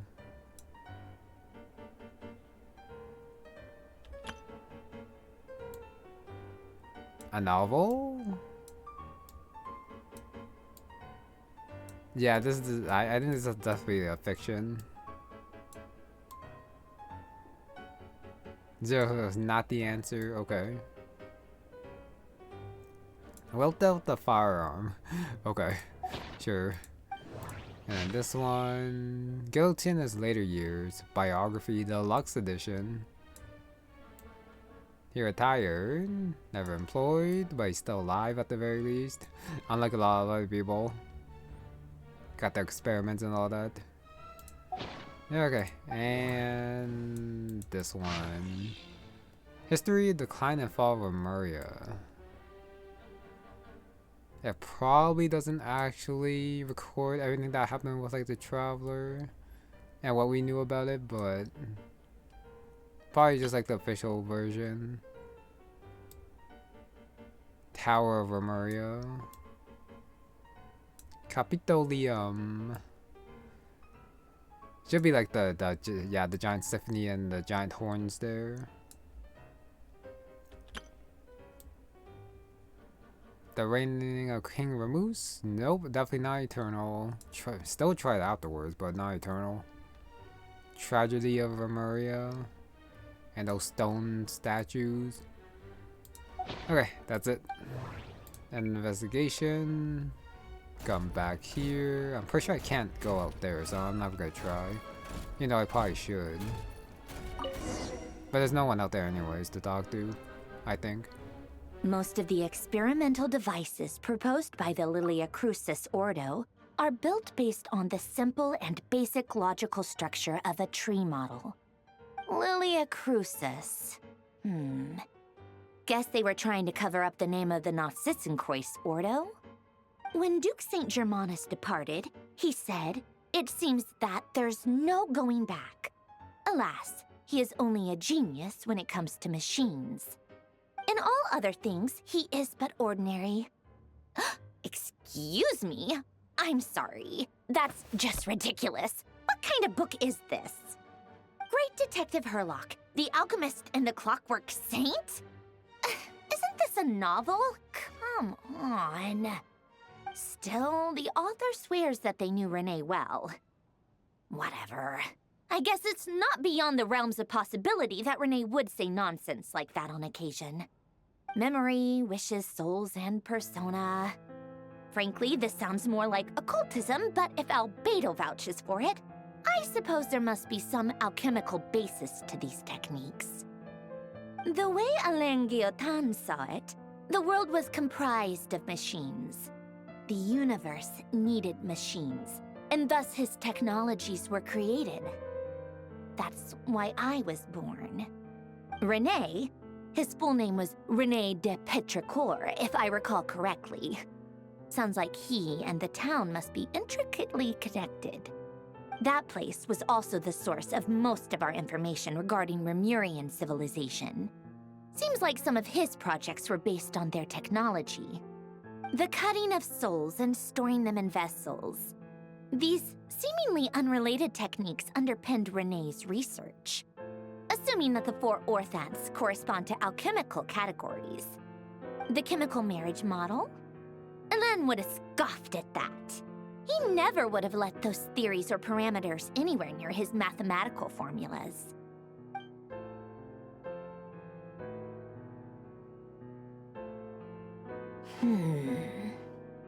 What was Alain's view on René? I know he mentioned the name, albeit very rarely. Oh, now I remember. Alain's old notes are here too. They mentioned René once. René seemed most out of sorts when he spoke to me. A lack of sweet foods has dulled his mind, I should think. Either way, his words are not to be believed. Yep, that sounds like Alain. My subordinates actually did a half-decent job digging out all these materials. Makes a change. Good for them. Some of Alain's old files are completely consistent with these records. He must have gotten them from the Tower of Gestalt. I never knew he got his hands on René's records that early. Heh, he may have kept them, but he never even attempted to use them. Didn't believe a word they said. Come to think of it, René's world formula was filled with calculations of constants. That shows he believed that the fate of the world to be predetermined. As for Alain... it's been too long. I forget what he said. What would he have said? A guy like him, fervent believer in machines, but not headstrong enough.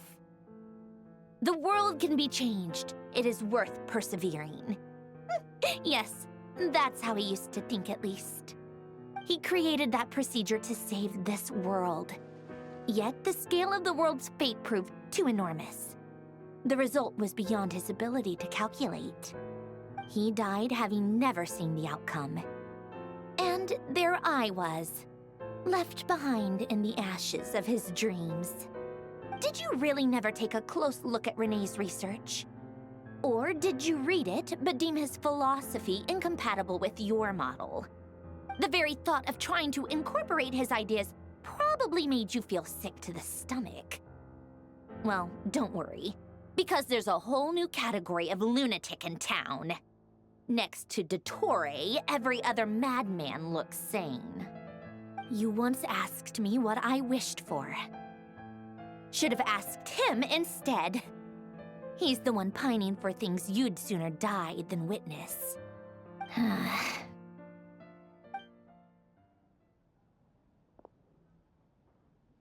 even the tiniest variable can make big waves in the present. Now then, allow me to put these incompatible fragments together in your stead. First, establish and verify the existence of the Great Circle.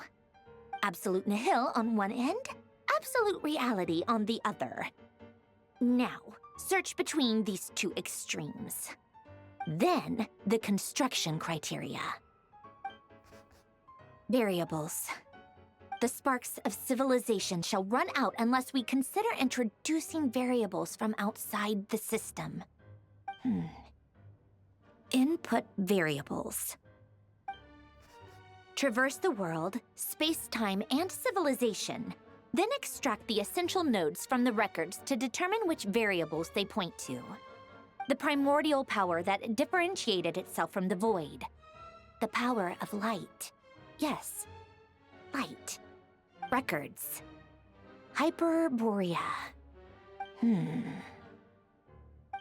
This is horrendously complicated. After all that, I'm still missing a few variables. I need to think this through again. How do you think it looks, Polonia? Like the frenzied scrawlings of a madwoman?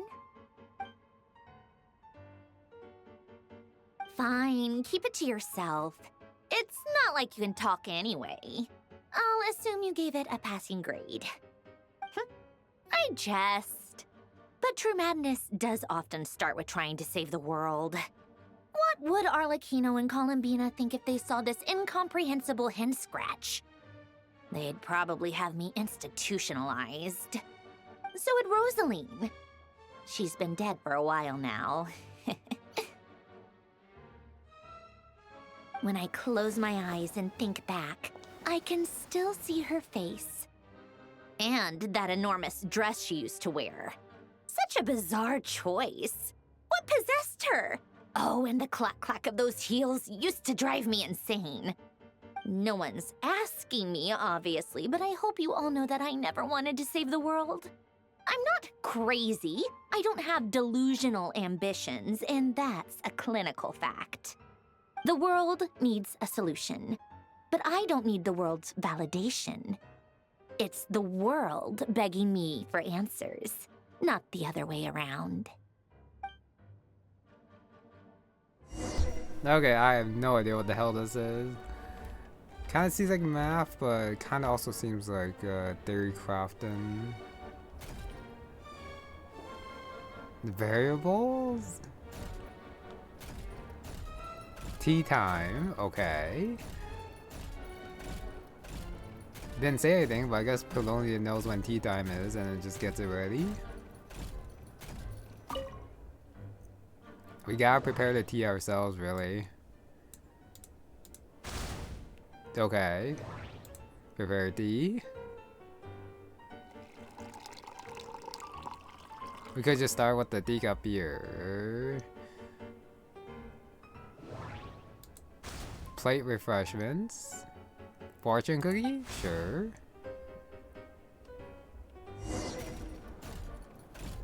I thought Polonia would like hold it with two hands, but he just got the one.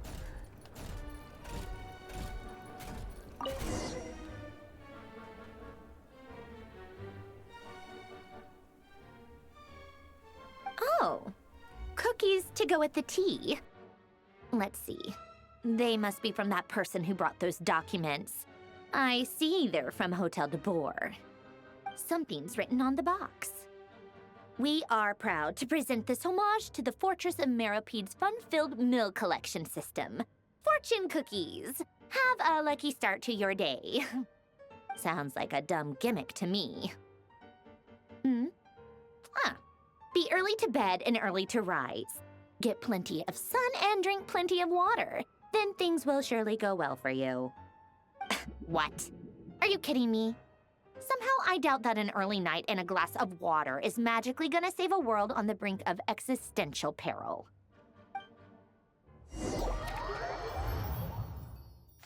And she still doesn't answer what all that was at the end. Maybe later, but now I'm curious. Lady Arlecchino, word has reached us that Lady Marionette's troops are all in position. They are ready to act as soon as the order is given. Excellent. The only thing is, they are fewer in number than we expected. It looks like many of them must have lost their lives at the hand of the monsters released by the Doctor.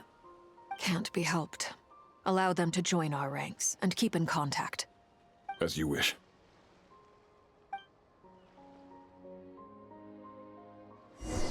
Arlecchino time, who's actually helping. And meet up with Child. Child's here. Interesting.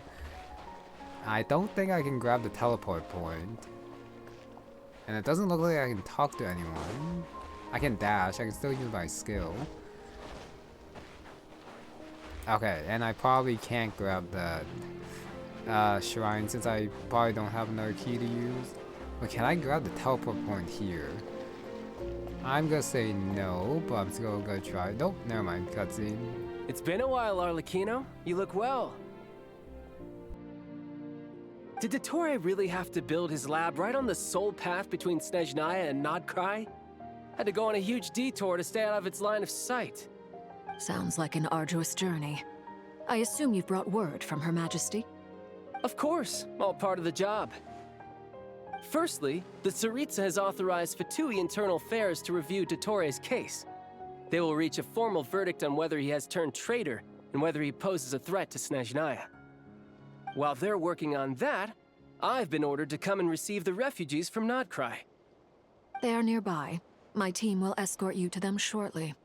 Great. Aside from that, Her Majesty has a message for you and Sandrone personally. Huh? Where is Sandrone? She stayed behind to work since I was making the trip anyway. It seemed sensible to have one person on standby at base while the other came out to meet you. All right, guess that's just how she rolls. In that case, tell her that the Tsaritsa's decree this time is pretty awesome sounding. I think she'll like this one. Still, I wonder what... Wait, what's that? Did one of our troops turn into a monster? Take him out. I mean, it's cool using Child, but do we really have to do this? Overruled! Yeah, do we really have to do this? This is where you fall. Okay, Child's turn. You can run! Ow. Tidal wave! Okay, keep attacking. It's gonna be that hard. It should be more You've gotten stronger, Arlecchino. Nice. Oh yeah. Stop that right now. I appreciate the praise, but I am not fighting you today. I knew it. Yeah, it's probably better to use Arlecchino here. Okay, I'm still taking damage here, but yeah, that was annoying. I can't believe it. He was a living, breathing human one moment, and the next... Another fine piece of work by our dear colleague, I'm afraid. What in the world has been going on in Nodcry? A lot. But long story short, Dottore stole 2 moon marrows that should have belonged to Columbina, then built a 3rd moon marrow of his own to concentrate the Trilunar authority in his hands. What? What do you mean he built a moon marrow? People build roads and houses, not moon marrows. What's his next DIY project? He's gonna build a god? You could stand to be less surprised. We are harbingers. The work we are engaged in makes the creation of gods seem mundane by comparison. I tell everyone who asks that you once crossed swords with Rex Lapis while serving as a key supporter for Rosaline's plan. But right now, you're acting like a common adventurer. Thanks for speaking up for me. Those 2 really took me for a ride back then. Then again, surely no common adventurer would manage to get tangled up with them the way I did. That's gotta count in my favor, right? It almost sounds like you wish to repeat the experience. I might have to lower my opinion of you. No. I'll stop talking. Please, go on. Dottore is currently still experimenting with his newfound power in ways that continue to corrode the outside world. As for the human mutation, I believe this is simply a consequence of his experiments, and not a strategic move. That radiant beast was once a subordinate of Sandrone's. I suspect he was only allowed to live so that he could become an experimental subject. Also, those of us who fought Dottore have been afflicted with a curse. As such, I cannot leave Nodcry. This is so much worse than I thought. No wonder Her Majesty's decree is so extreme.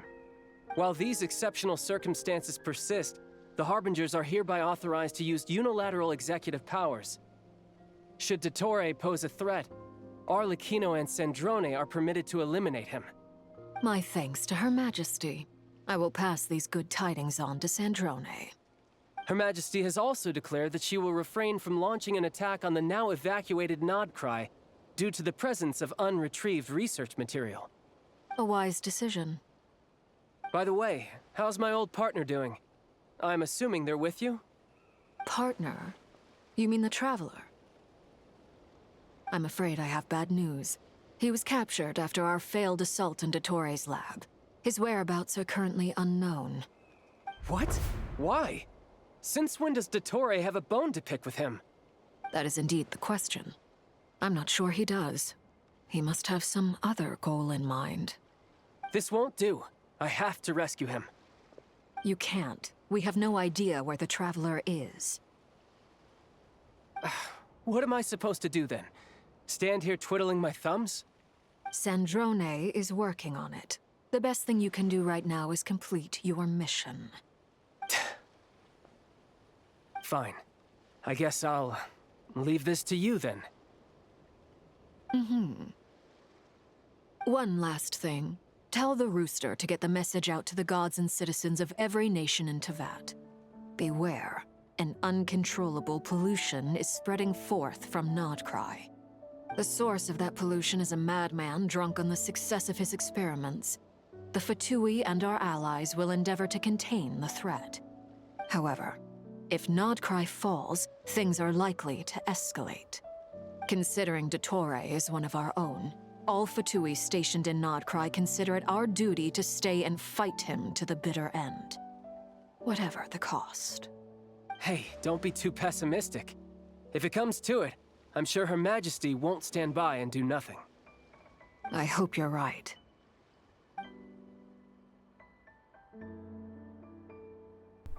Stare at the ball for a couple seconds. Do you know what the coolest thing would be? If like by the end of all this, like the Doctor has like one final trump card and he uses it, and then like the Tsaritsa comes in and then it's just like... You're right on time. Just like Thanks. straight up like assassinates him. Do you think I'll get that gliding exam exemption? It'll be like the first time seeing the Tsaritsa, and then for entrance is like that cool. That would be awesome. Okay. I made sure I was on my best behavior in Mondstadt. I landed well outside the city and walked in through the gates. I'll help you apply, don't worry. For now, let's see what we have here. What are the Doctor's energy fields even made from? The usual attract and repel principles that govern Kuvaki don't seem to apply to them.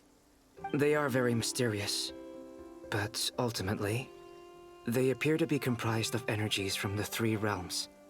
Thanks to research by Master and the Hexen Circle, we know that Teyvat's 7 elements are derived from the more primordial power of the Light Realm, which is antagonistic with the power of the Void Realm.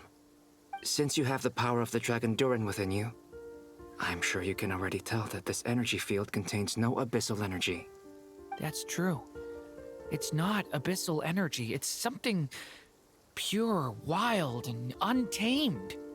I've been thinking about something. Do you still remember the device that Dory supplied from the Academia when you and Miss Columbina fought Rarier? That was one of the most marvelous feats of ingenuity I've ever seen. The design, the craftsmanship, the material selection. I couldn't fault any of it. Not to mention the operating principles. Surely the most ingenious feature of all. Dory didn't go into detail on how it functions, but I have a working theory. The clue was that Miss Columbina was somehow able to use the pyro energy that you provided, despite the fact that, as a moon goddess, she should only be able to use Light Realm energy in principle. Now, all elemental energy is, of course, derived from Light Realm energy to begin with.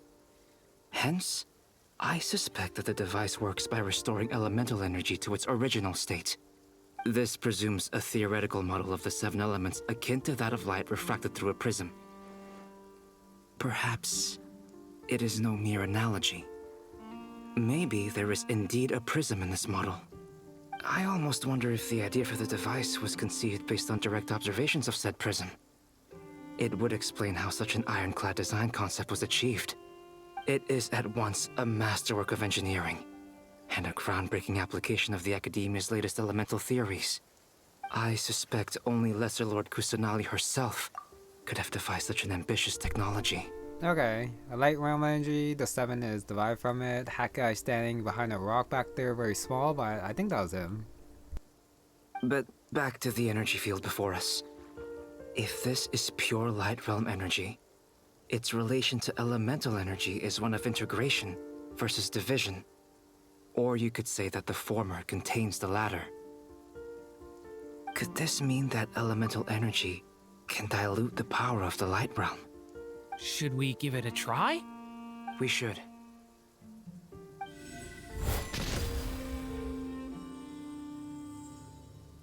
Ha!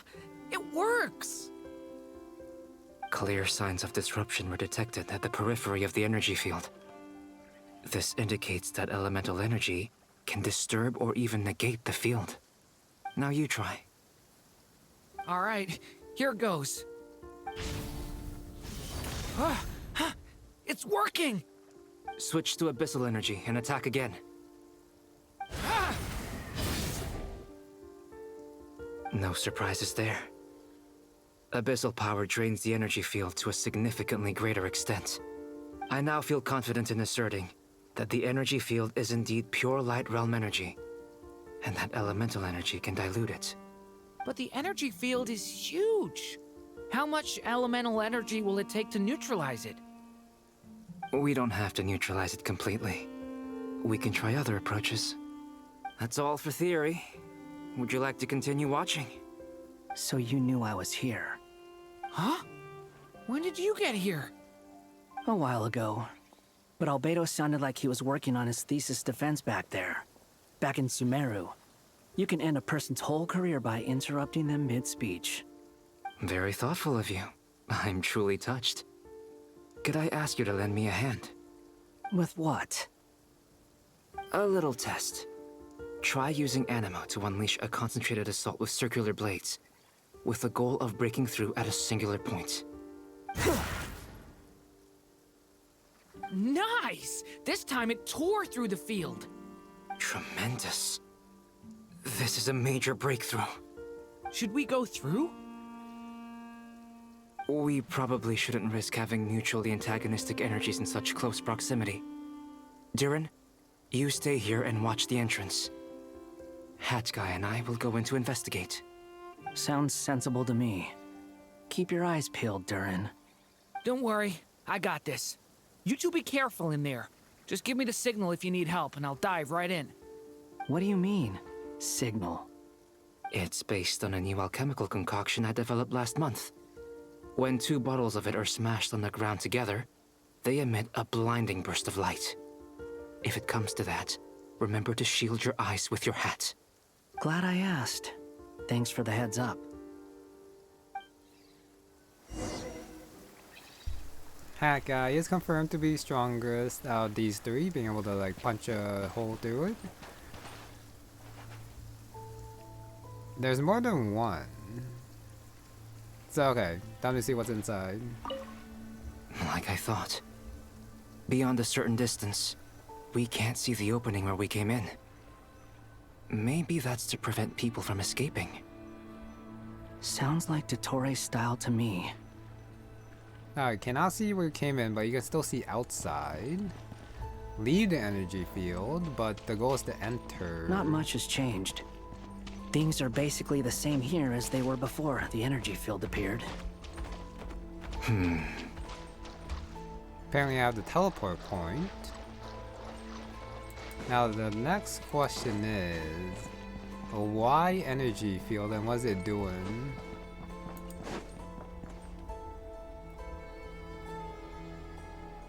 They have no heartbeats and they're not breathing. We can only assume they're dead. But there are no visible wounds. Also, there's an animal squatting next to each body. It's watching us. That's not an animal's gaze. What are you trying to tell us? Doesn't seem eager to talk. I guess maybe it's just an animal after all. Let's keep looking around.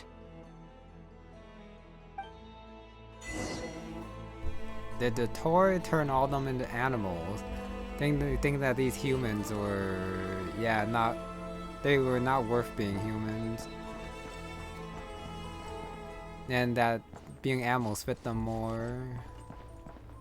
And that's what's better for the world or something. Just like how he turned all the people into monsters, well, subordinates. Same situation everywhere. Not a living soul in sight. Just countless bodies with animals standing watch over them. Well, I think we can safely rule out the possibility that they're all pets. Is skirting around the topic your way of showing consideration for other people's feelings? Just being cautious. I don't doubt that you can handle the truth. Wait, why didn't they just like explain right there? Alright, back here. Or not? Oh, this way. Careful. I don't think I'm gonna try attacking those. Help us. Please. Over there. I hear a voice. Higher. Oh, up there. I guess this way?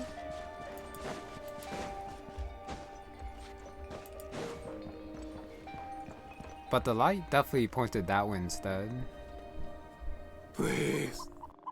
Help us. Please. What happened here? I don't know. Suddenly, everyone collapsed. Then my line of sight got lower. I still have some of my senses left. I gotta get out of here.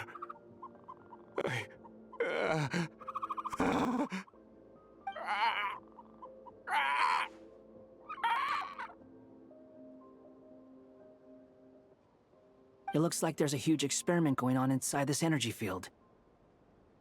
Maybe each energy field is its own giant experiment. Vile. He's swapping human minds with those of animals. Even without the other circumstances, this would be an extremely radical experiment. Those people may have lost their sense of selves, but they are not fully animals either. If they were, they would have left.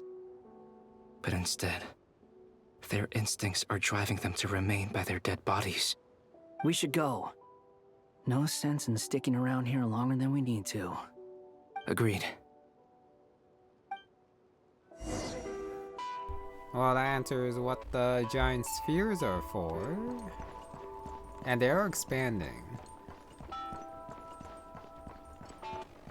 So there's like this thing, but the other fields might have other experiments too, depending on what the Dottore wants to like see. And that music, that was certainly weird, which I think was the point. To have like that jarring experience.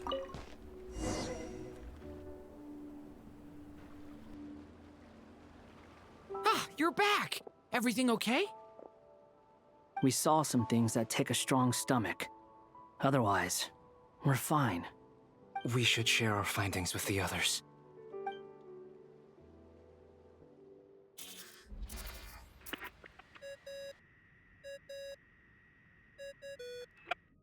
Yes?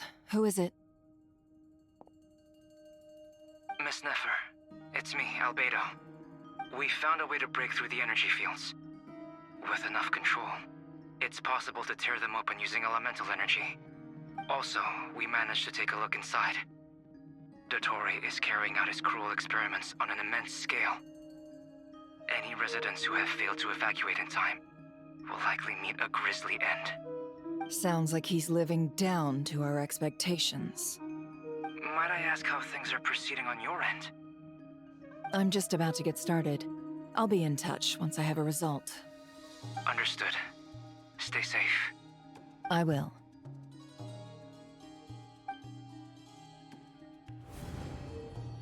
Well, Nefer, I'll link up with you once my tasks are complete. What makes you think I'd need you to do that? I'll need it. And considering the way you approach certain matters, I think you'll be better off with me present.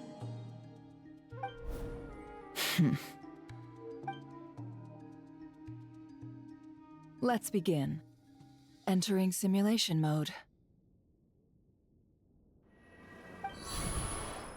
A vast wasteland. Is this the Traveler's inner world? I was expecting something more vibrant, to be honest. Wait, someone's there. What are you looking at? In that case, I'll look at it with you. I want to know all about everything you've seen and experienced. Is there somewhere I should return to? Or should I stay here and be the hero everyone says I am? I don't dislike my current life. Roaming the land, fighting battles, accomplishing missions, earning a living, looking after Paimon. It's not so bad. I guess the only thing that's missing is that you're not here with me. This is the conscious layer, which contains a person's true feelings. It is filled with both longing and kindness. I suppose anyone who lives long enough ends up wishing for someone who can't be there. Maybe it's the only way we can feel truly alive. Time to delve a little deeper.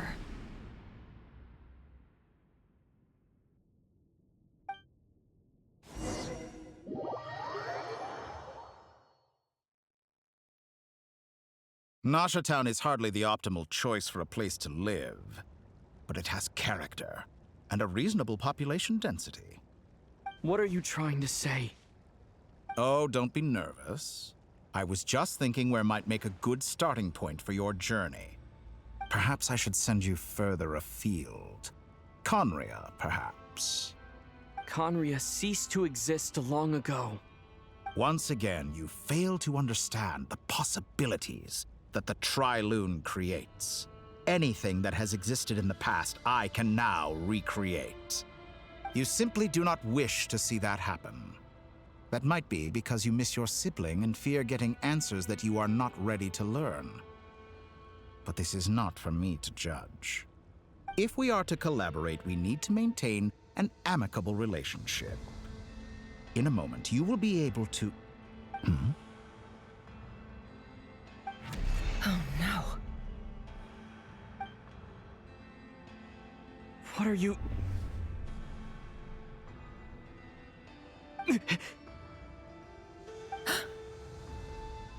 What are you gonna do?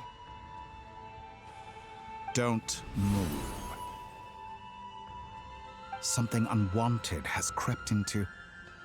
Oh? Gone as quickly as it came.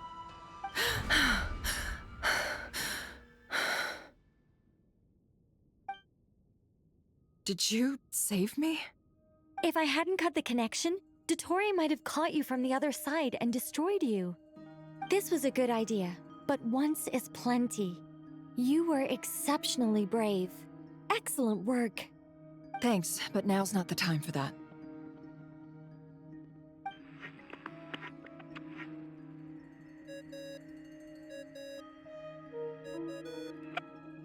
Albedo speaking. I think I know where he is. What is this endless darkness? I can't see anything, even though my eyes are wide open. But why? What happened? Ah, sorry about that. I take it you didn't notice. Just now, a friend of yours took a little peek into your mind. Could it be Nefer? How did she do it? Did she use something as a medium to connect to me? Do you think she's aware of your current circumstances? Oh dear. Have I stunned you into silence? I only wanted to slow down your time a little so I could stop your intruder in her tracks. It would have been nice to capture the spy. I must say, I'm finding the ability to adjust the flow of time rather intriguing. The moment you closed your eyes, time seemed to grow impossibly viscous, didn't it? A whole month passed before you opened your eyes again, but only for you. No one else was affected. I dare say this is something only a god can achieve. Point taken. You've proven once again that you have god-tier powers. Oh, you misunderstand. This wasn't about proving a point. I was testing things out. I find I learn best by doing, and I have to admit, time is not the easiest dimension to control. I only wanted to make you sleep for a short while, but it ended up lasting a whole month. Clearly some finesse is required to wield the authority over time as I wish. I hope you're not angry with me. It was only a month's discrepancy, nothing too serious. Had I been off by a year, a decade, or even a century, that would have been quite a different story. You could have frozen me for millions of years. So much for collaboration.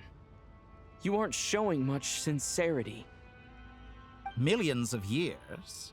To what end? I wonder if you don't understand humans all that well. They are very pragmatic creatures who understand only that which they can perceive with their senses. If I had you sit here for a week, I imagine people might sympathize. But if I left you here for 100, 1,000, or 10,000 years, the sheer size of that number would cause it to lose all meaning to them. They would not have the capacity to comprehend your suffering, and thus they could not empathize. Unfortunately, while gods do exist in Teyvat, it is ordinary humans that account for most of the population. Their lifespans are so limited, their bodies so fragile. Did you ever really hope that they could begin to understand someone like you? Your long life and unique origins make you fundamentally different from them. How long will it be before they start to treat you like the alien you are? Before you are ostracized, outcast? Alien? Even I feel bad for you sometimes. This world has made you into a slave. So many times you have served its will, and not once have the powers that be ever thought to grant you the one simple thing you wish for. You have been treated most unfairly. I can change that. I will grant you special privileges and give you back the status you rightly deserve as a descender.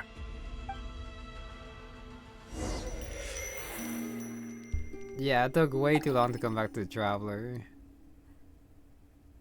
But another fair point by the Doctor, no matter how... I've entered the past 3 times at this point, but I still have so many questions. Yeah, how villainous he is. For instance, beyond each point being further back in time than the last, what determines the specific locations at which I can make entry? Sorry, Columbina, but... Never being able to get into Traveler's mind was very cool with the handbook. And then that's how you determine his location. So now it's kind of, well, just Columbina, but I guess that's what Sandrone is working on. So far, the common thread linking all 3 scenarios is that the Traveler has been present. But it's more than that. I know I sensed something familiar around him. What was it? I'll keep this question in mind as I carry on.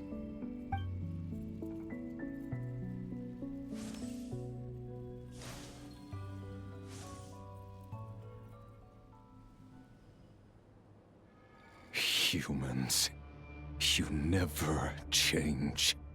Always trying to use powers you neither comprehend nor control. This looks like Star Sand Shoal. Was this before Rerir regained his physical form? Giant laser time. You've messed with the cannon again, huh? Sorry, but this round's not gonna go your way. The cannon. That's right. I was at Silver Moon Hall and I sensed an abnormal Kuvaki fluctuation coming from Nasha Town. And right after that, came an ominous power emanating from Star Sand Shoal. My body was once torn into countless pieces and hurled into the swirling chaos of time itself. But even so, my life and will were not extinguished. I wonder if I could try to prevent his resurrection. But how would I do it? What can I do, here and now? Traveler! Behind you! Look at that light! No, I won't make it in time. He's using the Kuvaki shield, like I taught him. Is he going to use it to block the cannon's beam? He's strong. I'm sure he can manage. But the force released when the beam impacts the shield might lead to collateral damage. Easy Island. The Frost Moon Scions will be exposed to lethal levels of Kuvaki. A question, if I may. Kind Miss Columbina. When the cannon's Kuvaki beam was deflected earlier, I saw several bolts of energy streak toward Hisi Island, only to be blocked. Did you also have a hand in that? Maybe that really was me after all. Well, future me. But I don't know if I have enough power left.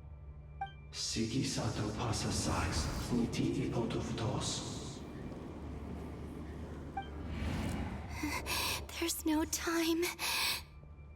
Osestikos paratin tirantur risuiku, topirto aithion feraton. I have to make it. Oh, Frost Moon. Oh, great land. Oh, slumbering moonlight of Nodcry. If you can hear me, if you can sense my call, then please, heed me once more!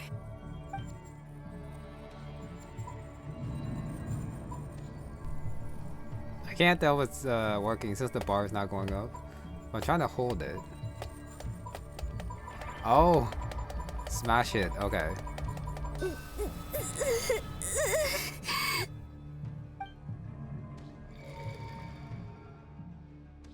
Did it work?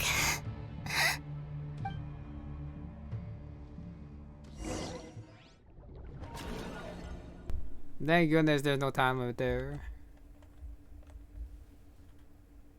But is that it for Columbina? Hey, wake up. No? Hey, did you hear me? Columbina, I said wake up now! Oh, good morning, Sandrone. It's 3 in the afternoon, actually. And could you kindly not use my quarters as your personal nap room next time? But I feel so safe here. And your coffee, right? It's so bitter, but it smells lovely. That's like you were raised by wolves in a forest or something. What did you drink growing up? Grass tea? The Frost Moon Scions certainly led a more frugal existence than the Fatui. Then I'll bet you've never eaten one of these before. It smells delicious.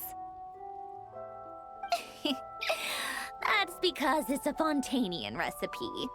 I had a little free time today, so I made a batch. Rosaline will be here shortly, but if you really can't wait, I guess you can go ahead and... Hey, at least let me finish before you start eating! Did the Frost Moon Scions not teach you basic table manners? Or did the rules not apply to you because you're the high and mighty moon goddess? These are so tasty. Of course they are. I made them.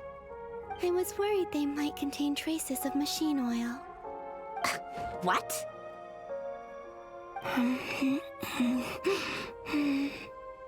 You You know, there's something I've always wanted to ask you.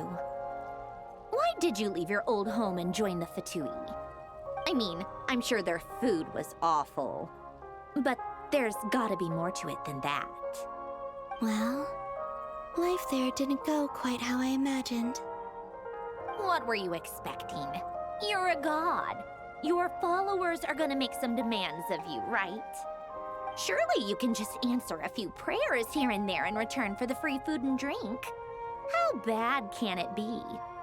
Well, would you help other people just for free food and drink? The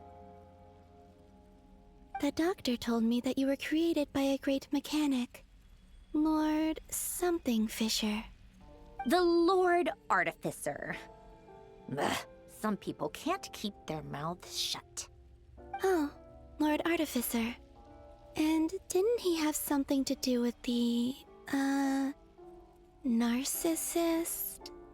Narcissenkreuz Ordo. Yes, that was it. Narcissenkreuz Ordo. So, would you try to fulfill their wishes? You must be joking. I wouldn't go even if they paid me. I don't even know them. Exactly. Well, I felt the same way. I did not know the people who made demands of me. What do you know? We're on the same page for once. In his later years, Elen did ask me if there was anything I wanted to do. If I had any wishes of my own. Well, I don't. And I'm not in any mood to fulfill someone else's either. Who's Alain? He was the... You know what? Never mind. You're not gonna remember. Anyway, the point I'm trying to make is, neither of us is the self-sacrificing type. Let me ask you this. What sort of place would you like to live in, if you could choose? A place where people don't ask me for things I cannot give them. Where they don't worship me, or fear me, but just want to chat with me like a normal person. I'd also like the freedom to come and go as I please. And ideally, it would be somewhere with the smell of coffee and snacks. Not to burst your bubble, but no such place exists in the world. Now, take your snacks and scram.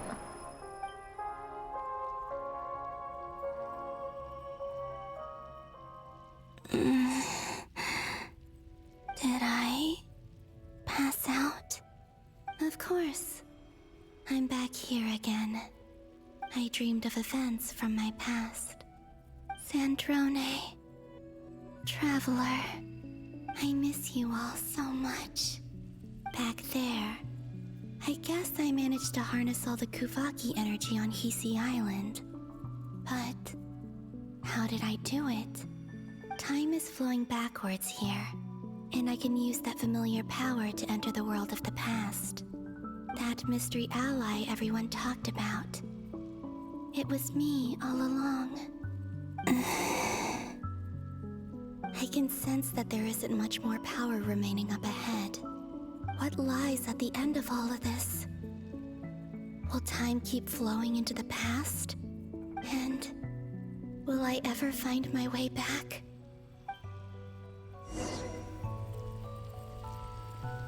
Okay, still sticking with Columbina. This should be the last one.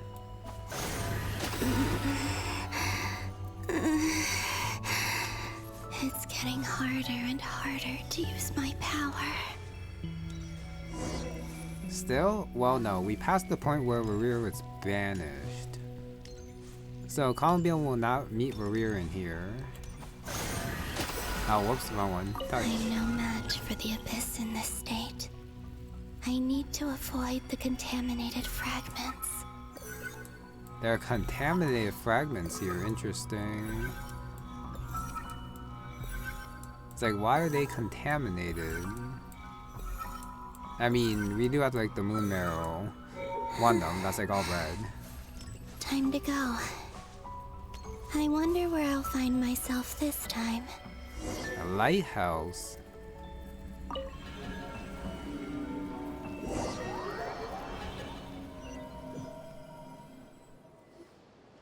The Final Night Cemetery. This is where Flint's is based. Or not! How are we supposed to read through this many files? Difficult, yes. But it is also our most efficient option. Oh, this Seems one. like they're searching for information.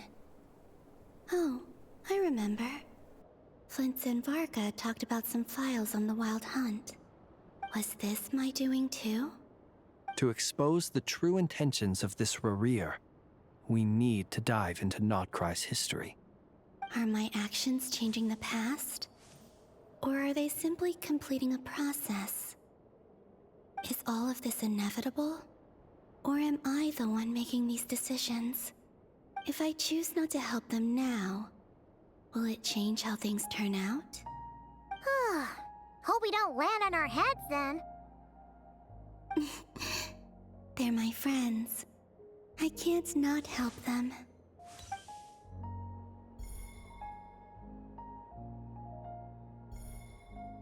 Ghost! And the other one was... here. Hey! Another file's moving!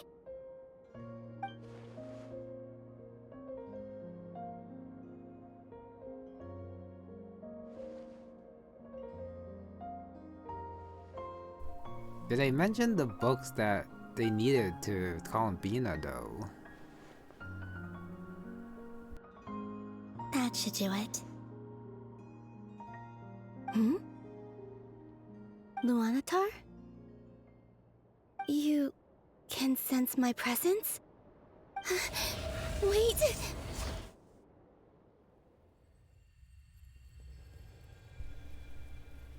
Okay, so that's why she's important. Luonnotar. So she's that familiar presence I've been sensing all along. She's always been by the Traveler's side. That explains why the Traveler has been there each time I've entered the past. But why Luonnotar? Is it because she has a connection to me as the Moon Goddess's familiar? If so, why not any other Kuhenki? That's... Unless if that is her. But that's probably not it.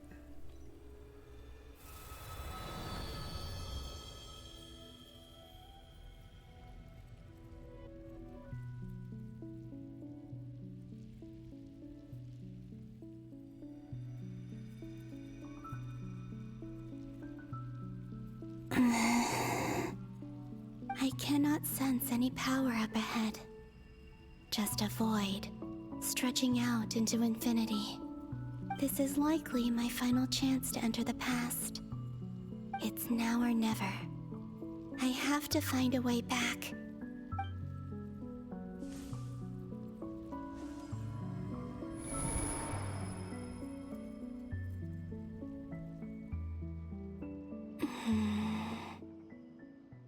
Easy Island?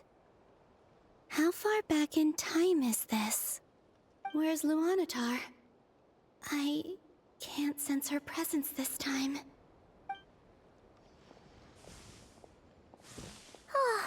Seeing Anafa and Aino reunited like that sure was heartwarming. Traveler, Paimon. No, stay calm. I don't have much power left to change things. I don't even have that much time left here. Think, Columbina. How do I find a way back? A way back... to where? Do I go back to Moonprayer Night? Or to the future that followed? And if I return in my current state, what will become of me then? Dottore's actions that day proved that he'd been planning that for a long time. He had already seized the power of 2 moon marrows before capturing me. Even if I managed to get back, how can I fight against him when he wields the Tri-Lune authority? I can't. If I go back like this, I'll be playing right into his hands. I have to find some way of rivaling the power he has usurped. Wait. time flowing backwards. The Trilune Authority. Does that mean? I think I know what the final destination of this lunar reflection might be. I know what I must do. Speaking of homes, we must already be close to where the Frost Moon Scions live. The vibe here feels different, just like the scenery. But how do I communicate my plan to my friends? Should I write it down here? No. Someone else will see it. I need something with a close connection to me. Something I can use as a medium to tell them what's happened to me in here.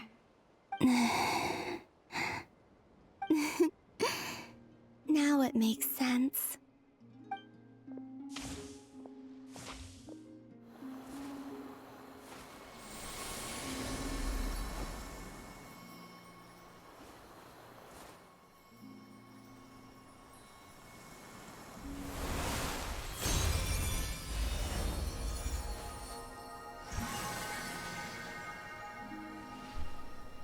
That's what that kiss was for.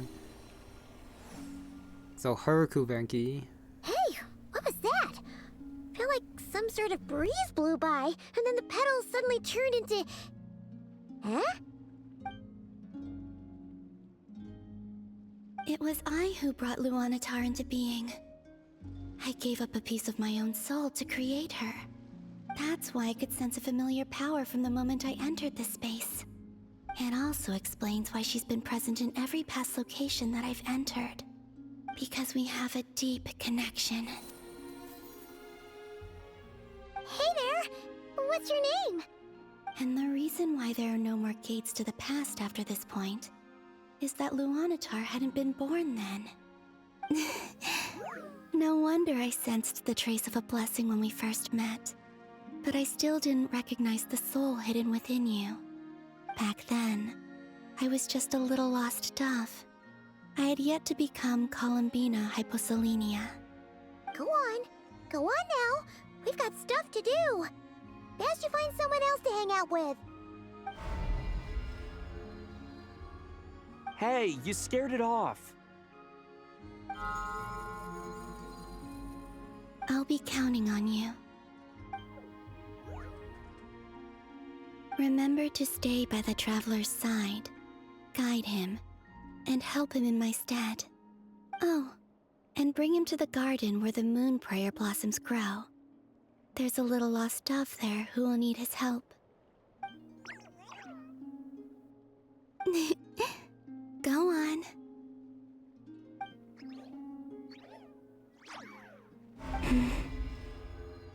You too.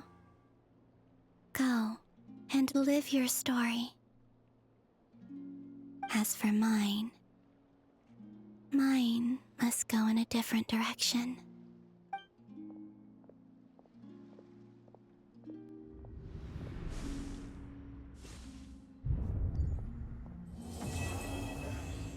Well, that was very poetic. Luonnotar wasn't born.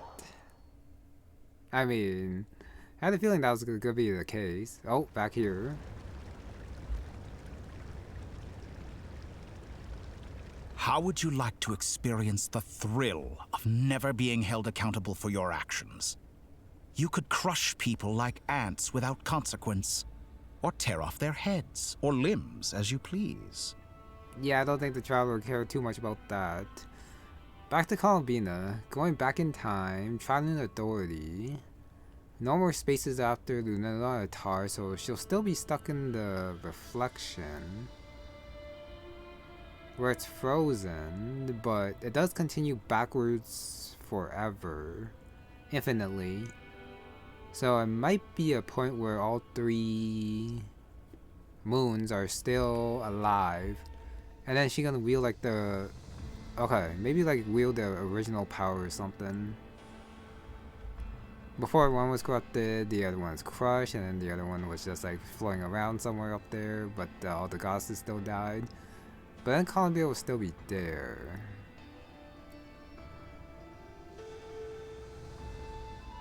But it's like she can't get out. And by moon reflection, which moon's reflection? If it is the Luonnotar. 4 moons, it should still be the frost moons.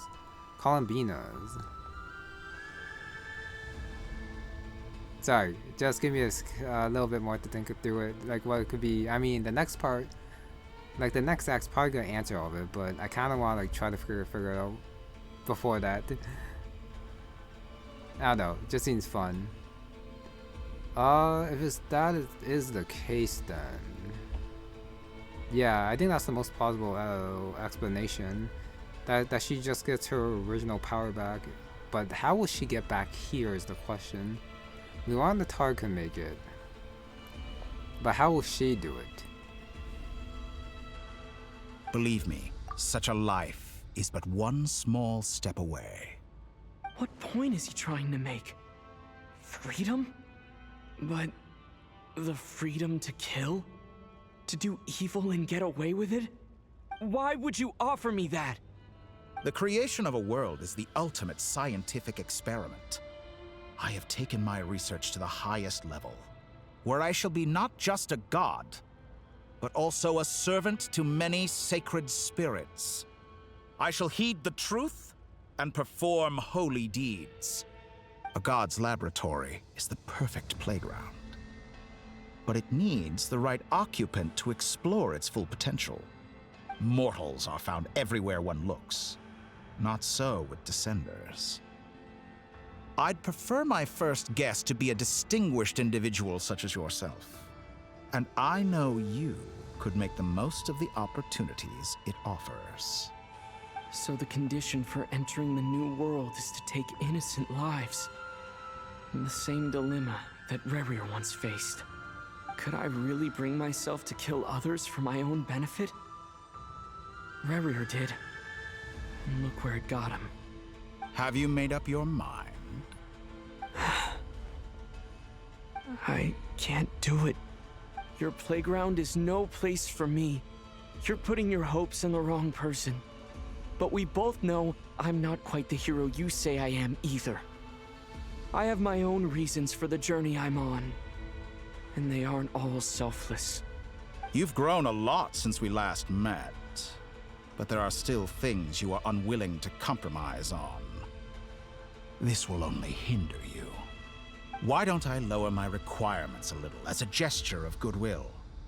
I'll give you a little time to learn to be a less noble soul. That'll make things much easier for you. I really doubt I could live that sort of life. And yet you already sound less defiant than a moment ago. The benefits appeal to you because you can read the signs of the times. Why don't we return to my research facility? Your last visit was so rushed. There is much that I have yet to show you.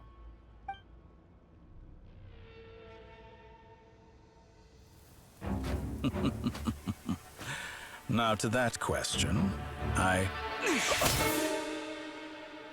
Heroes don't attack from behind. Guess I'm no hero. This is most disappointing.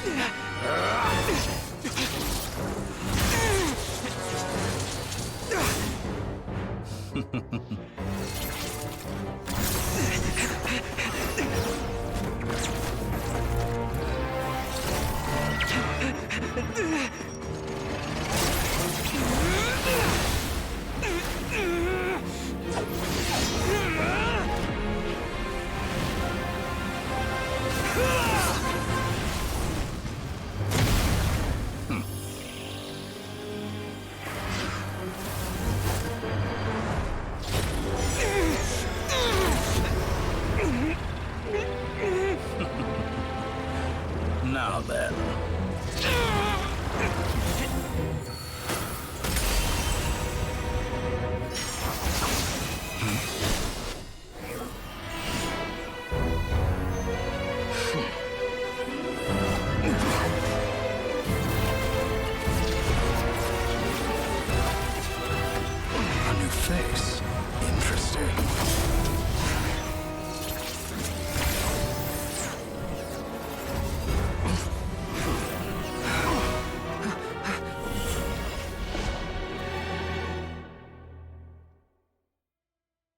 Nice.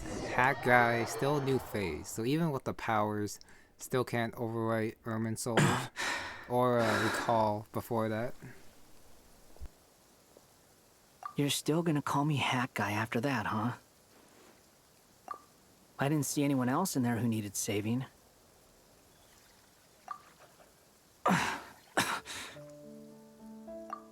It's nothing. I'll be fine. Why are you looking at me like that? Is it that shocking that I'd come to your rescue? I owed you a favor back in Sumeru. Now we're even. Distracting Dottore was tough. I won't lie. He's not gonna fall for the same trick twice. That was my one shot. I'd hoped to use it to take him out. Ugh. I never wanted to obliterate someone more than I do right now. Dottore doesn't recognize me, but his segments were originally made based on an analysis of my operational principles. I expect it's only a matter of time before he figures out what I am. So Dottore doesn't recognize Wanderer because he deleted himself from Ermin's soul. Did he really miss his only chance for revenge by saving me? Why the long face? Hey, I'm not blaming you, okay? And I'm not complaining either. Rescuing you and killing Dottore are equally important goals. Everyone would be pretty stuck without you. It's best you live to fight another day. How are you holding up? Are you all right? Hat guy said to put safety first, so we agreed to run as far away as we could after leaving the energy field and only meet up once it was safe. You don't look injured. It seems that Dottore didn't do anything to you. All right. Rescue operation complete. Let's head back. There's a lot more work to be done before this is over.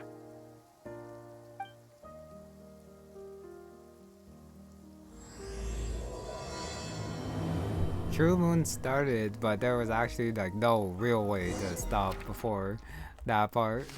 Okay, I guess I'll end it after like they actually give me a break.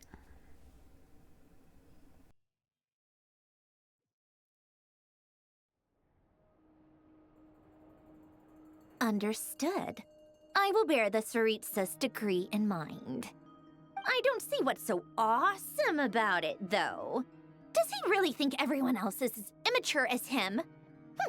I'm not stooping to Tartaglia's level. I thought you might say that. How's your progress? Quite promising, actually. That alchemist Albedo gave me a few ideas.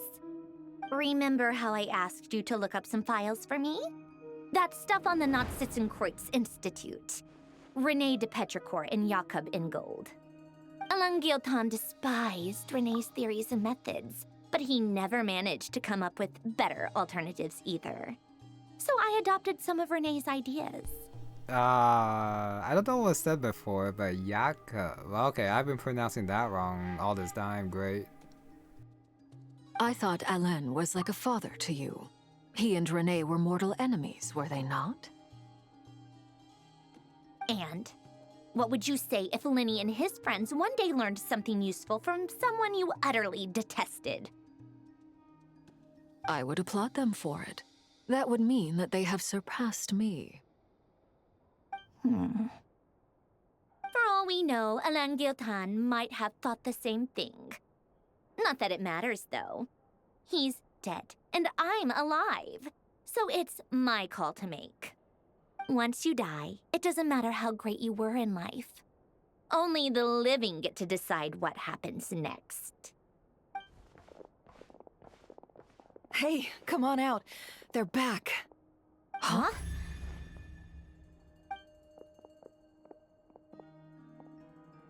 You're back? And your head's still screwed on? And you still have all your limbs? What does it look like? Way to keep your composure, madam.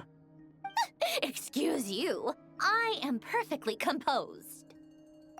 Glad you're okay. Yes, it's a huge relief. Worry? Oh, yeah, right.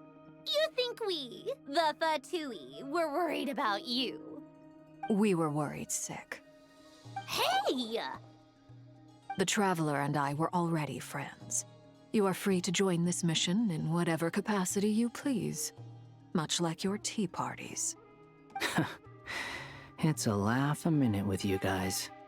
I must say, I was quite surprised when Mr. Albedo told me he would need no additional aid. We discussed this on our way back as well. I am rarely so unequivocal, but in this case, we had full confidence in Hat Guy. He said he knew what he was doing. Albedo and I pretty much had to just wait outside on standby. Meanwhile, Hat Guy broke into the energy field and rescued the Traveler solo. You didn't have to mention that. Well, I'm thoroughly impressed. You are a force to be reckoned with, Hat Guy. Is he back? Is he really back? Traveler! It's really you! Oh, thank goodness! Paimon missed you so much! You can finally breathe easy, Paimon. It's great to have you back in one piece! Oh, Paimon's been having nightmares the whole time you were gone! Look at them. You know, once you reach my age, there's nothing better than watching a misty-eyed reunion between friends. It's nothing. Same goes when you get to my age, too. I bet Ino and Anefa would be tearing up as well if they were here. Varka, I'm not sure Anefa can cry. Oh, yeah, good point. Hey, your eyes are looking a little red and puffy. Come here. Let's hug it out. What? Ew, no. No, thank you. You're not my dad, okay? Knock it off. Everyone, I'm sorry for all the trouble I caused you. But the silver lining is, I didn't come away from this ordeal empty-handed. While I was being held captive, I learned a lot about Dottore's current capabilities, and what he plans to do with them. Allow me to explain.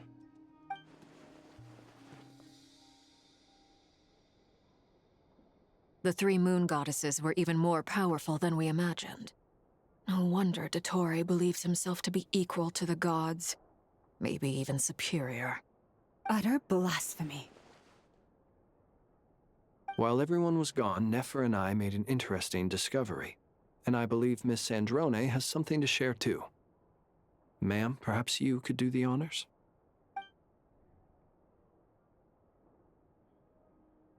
Called it. Getting rid of a pesky troublemaker like her is like trying to clean up after a crumbly cake. It always comes back to haunt you. Our next step is to find a way to bring her back. A place where time flows backwards, with no destination in sight. Surely it must have been created for a specific purpose. But I fear the answers are buried deep into VII's history, held by great powers beyond our reach. It sounds like she's on a specific path through time, just traveling in the opposite direction to us. The question is, where does that path lead? Or will it keep going to infinity? We considered that question as well. Strictly speaking, time is not infinite. Indeed not. Every road has an end. Nicole! You sure loved quietly sneaking in mid-conversation. I do, in fact. It's something I've always done at our mages' tea parties. Quiet, mysterious, and persuasive. You wonder what lies at the end of her road. Well, just as the world has a beginning and an end, so too does time. And so, the end of the road is the moment that Tevat was born. But where Miss Columbina will end up along this road, that depends on where this particular river of reverse time began. What about the original moons and the moon goddesses? Do they have a beginning too? All things do. In the beginning, no moons adorned the sky. It was the Dragon King Nibelung who raised the three moons into the heavens, and thus were the moon goddesses born. They were shadows of the planet, born to wield Nibelung's authority and oversee the world on his behalf. They were extensions of his will, manifestations of his majesty. But then one day, They disappeared just as suddenly as they had once been brought into being. Nobody knew where they had gone.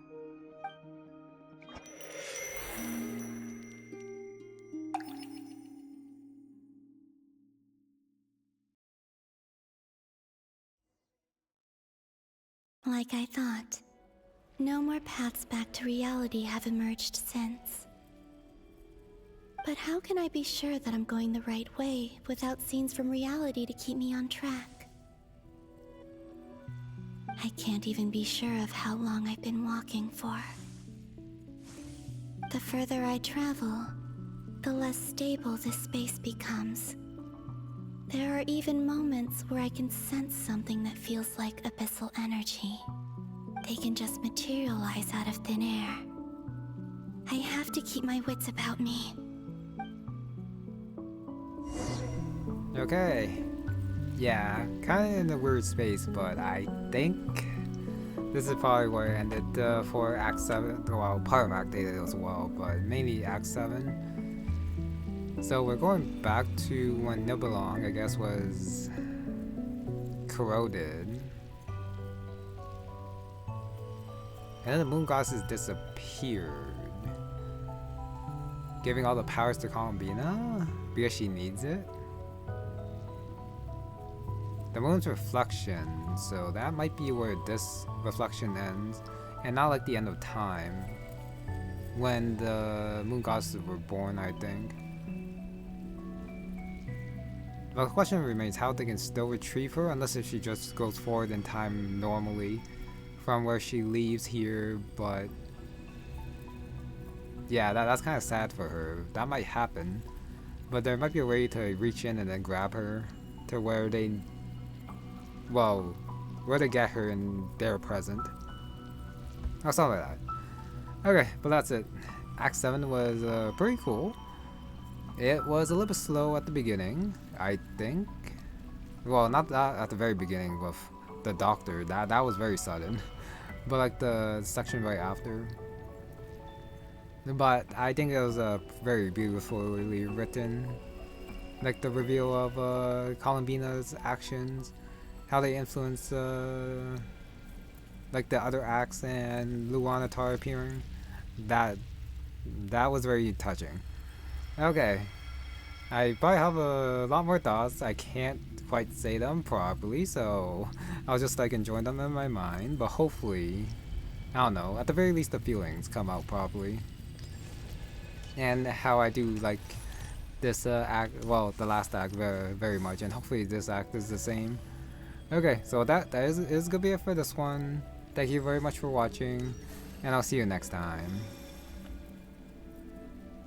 I guess I'll also show what happens when I leave. Gotta experience some of the same content. Yeah, if I do, then I'll probably just skip it. Hopefully I don't have to like experience too much. But where do I end up if I do leave? And how do I get back in? First sliver of moonlight. I think that's where I left off. Back to story over here. Imagine if this actually kicked me back out to like Act 7. I would be so sad. But let me see.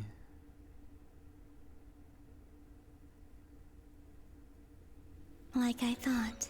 Okay. No more right paths back to reality have emerged since. Okay, so when I do come back, it will be after the section with the free roaming for, well, the section where you can actually move Columbina. Okay, yeah. Thanks for watching. I'll see you next time.